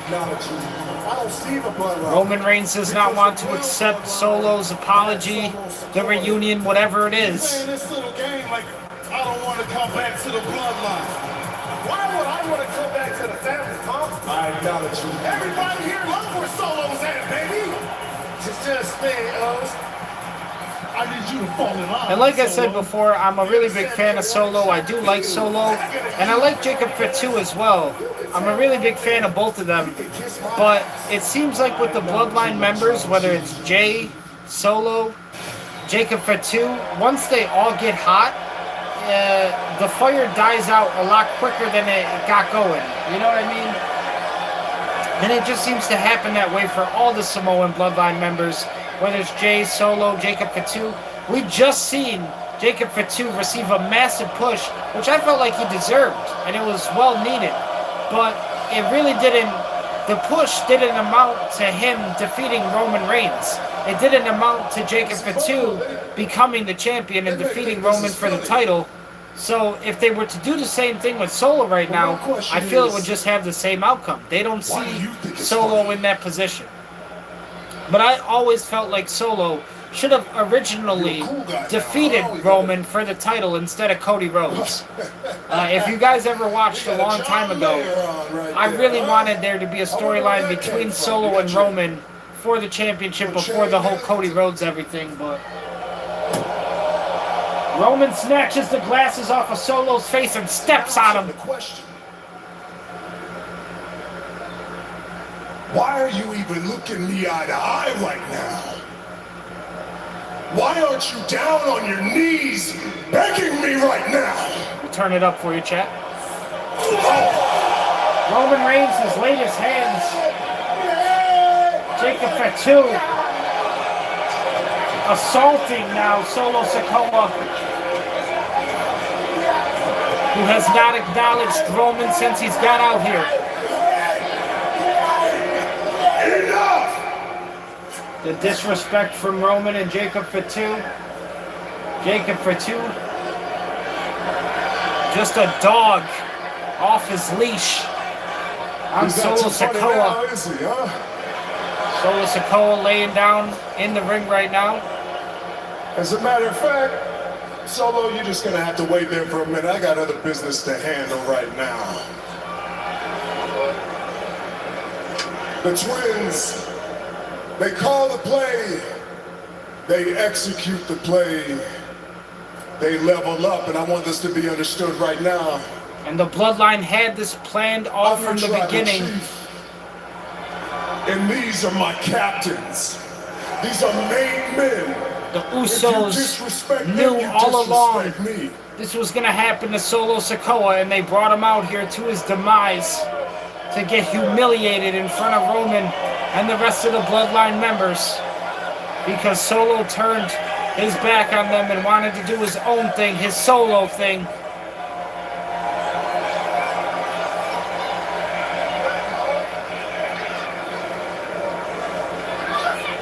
But it's as if each of the Bloodline members knew this was going to happen. It was expected that an assault on Solo Sikoa was going to happen one way or another.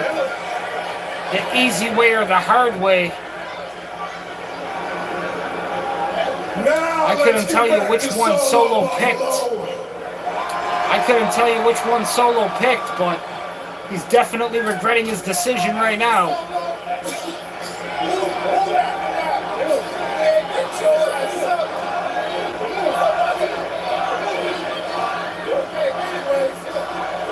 And it looks like we're going to end the show here by trying to build up some kind of a friendship between Solo Sikoa and LA Knight. These fucking writers. These fucking writers, chat. Jabroni ass, jobber ass LA Knight comes out to the rescue here against the Bloodline.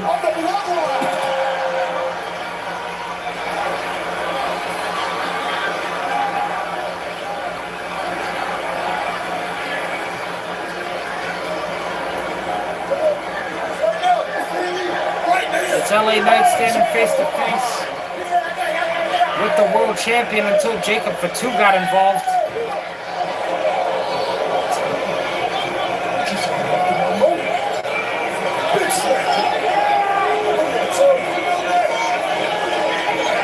Roman keeping the Bloodline in control here.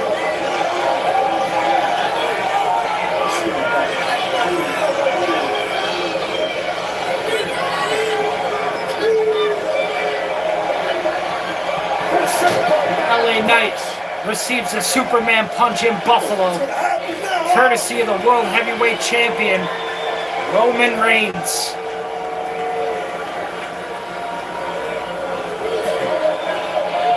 Jobber ass, jabroni ass LA Knight wanted to come out here and put his hands on the World Heavyweight Champion. Wanted to come out here and get involved in family business.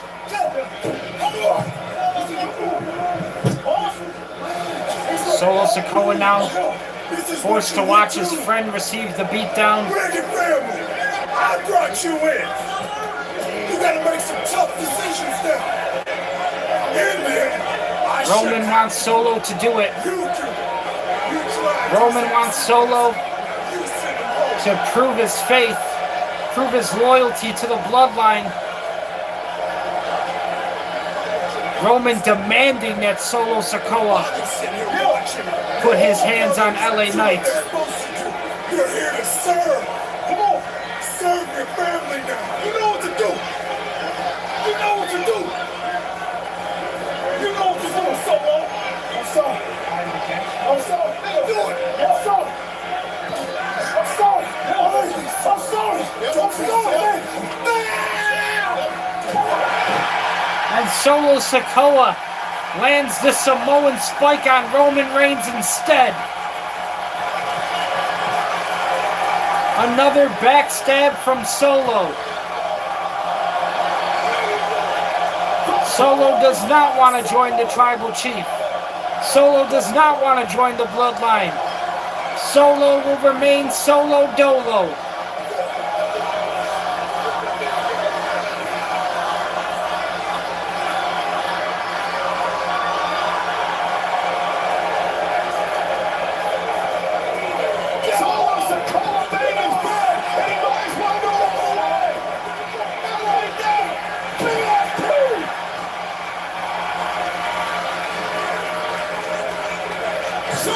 And now everybody from the bloodline getting beat down by Solo and LA Knight here. The Spike is overrunner. He's Spike the tribal chief. Jacob Fatu just letting it all happen as he's watching each member get decimated. And now LA Knight and Jacob Fatu face to face with each other.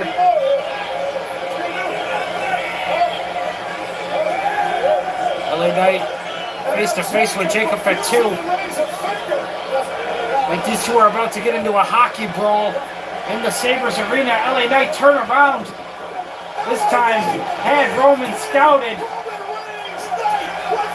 But LA Knight forgetting all about Jacob Fatu, still in the ring. Takes off his Rolex. Nobody gives a shit about that fucking thing.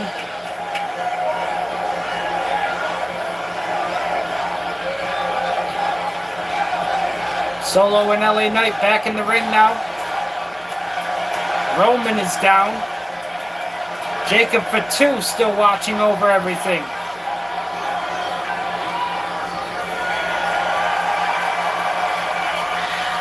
And it seems an unfamiliar alliance has started between LA Knight and Solo Sikoa. The unlikely duo.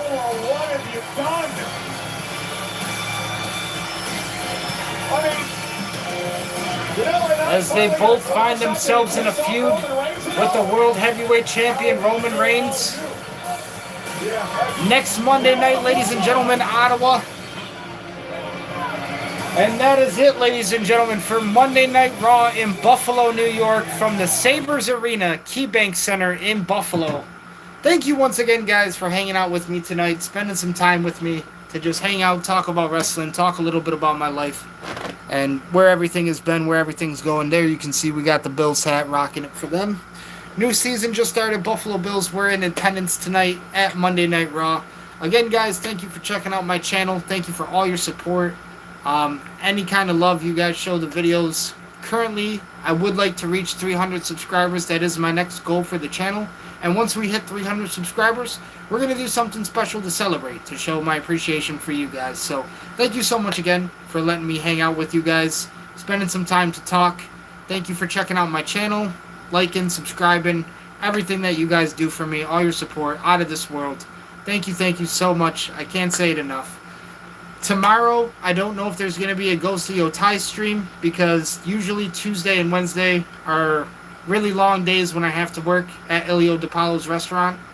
So those are usually my really long days at work. Today was really fucking long, like 9-10 hours, which I was not expecting. But I still came home and I still streamed Ghostly Otai for you guys as promised, and still did this watch along for Monday Night Raw. I'm probably going to get about 5 or 6 hours of sleep until I have to go to work tomorrow and be up really early to go to work as well. So it's all good, man. So like I said, tomorrow, don't know if there's going to be a Ghostly Otai stream for you guys. If there is, please come hang out. If there isn't, it'll probably be on Wednesday. And thank you so much again. Until then, ladies and gentlemen, ghosts and goblins, witches and wizards, vampires and werewolves, take care. Peace, God.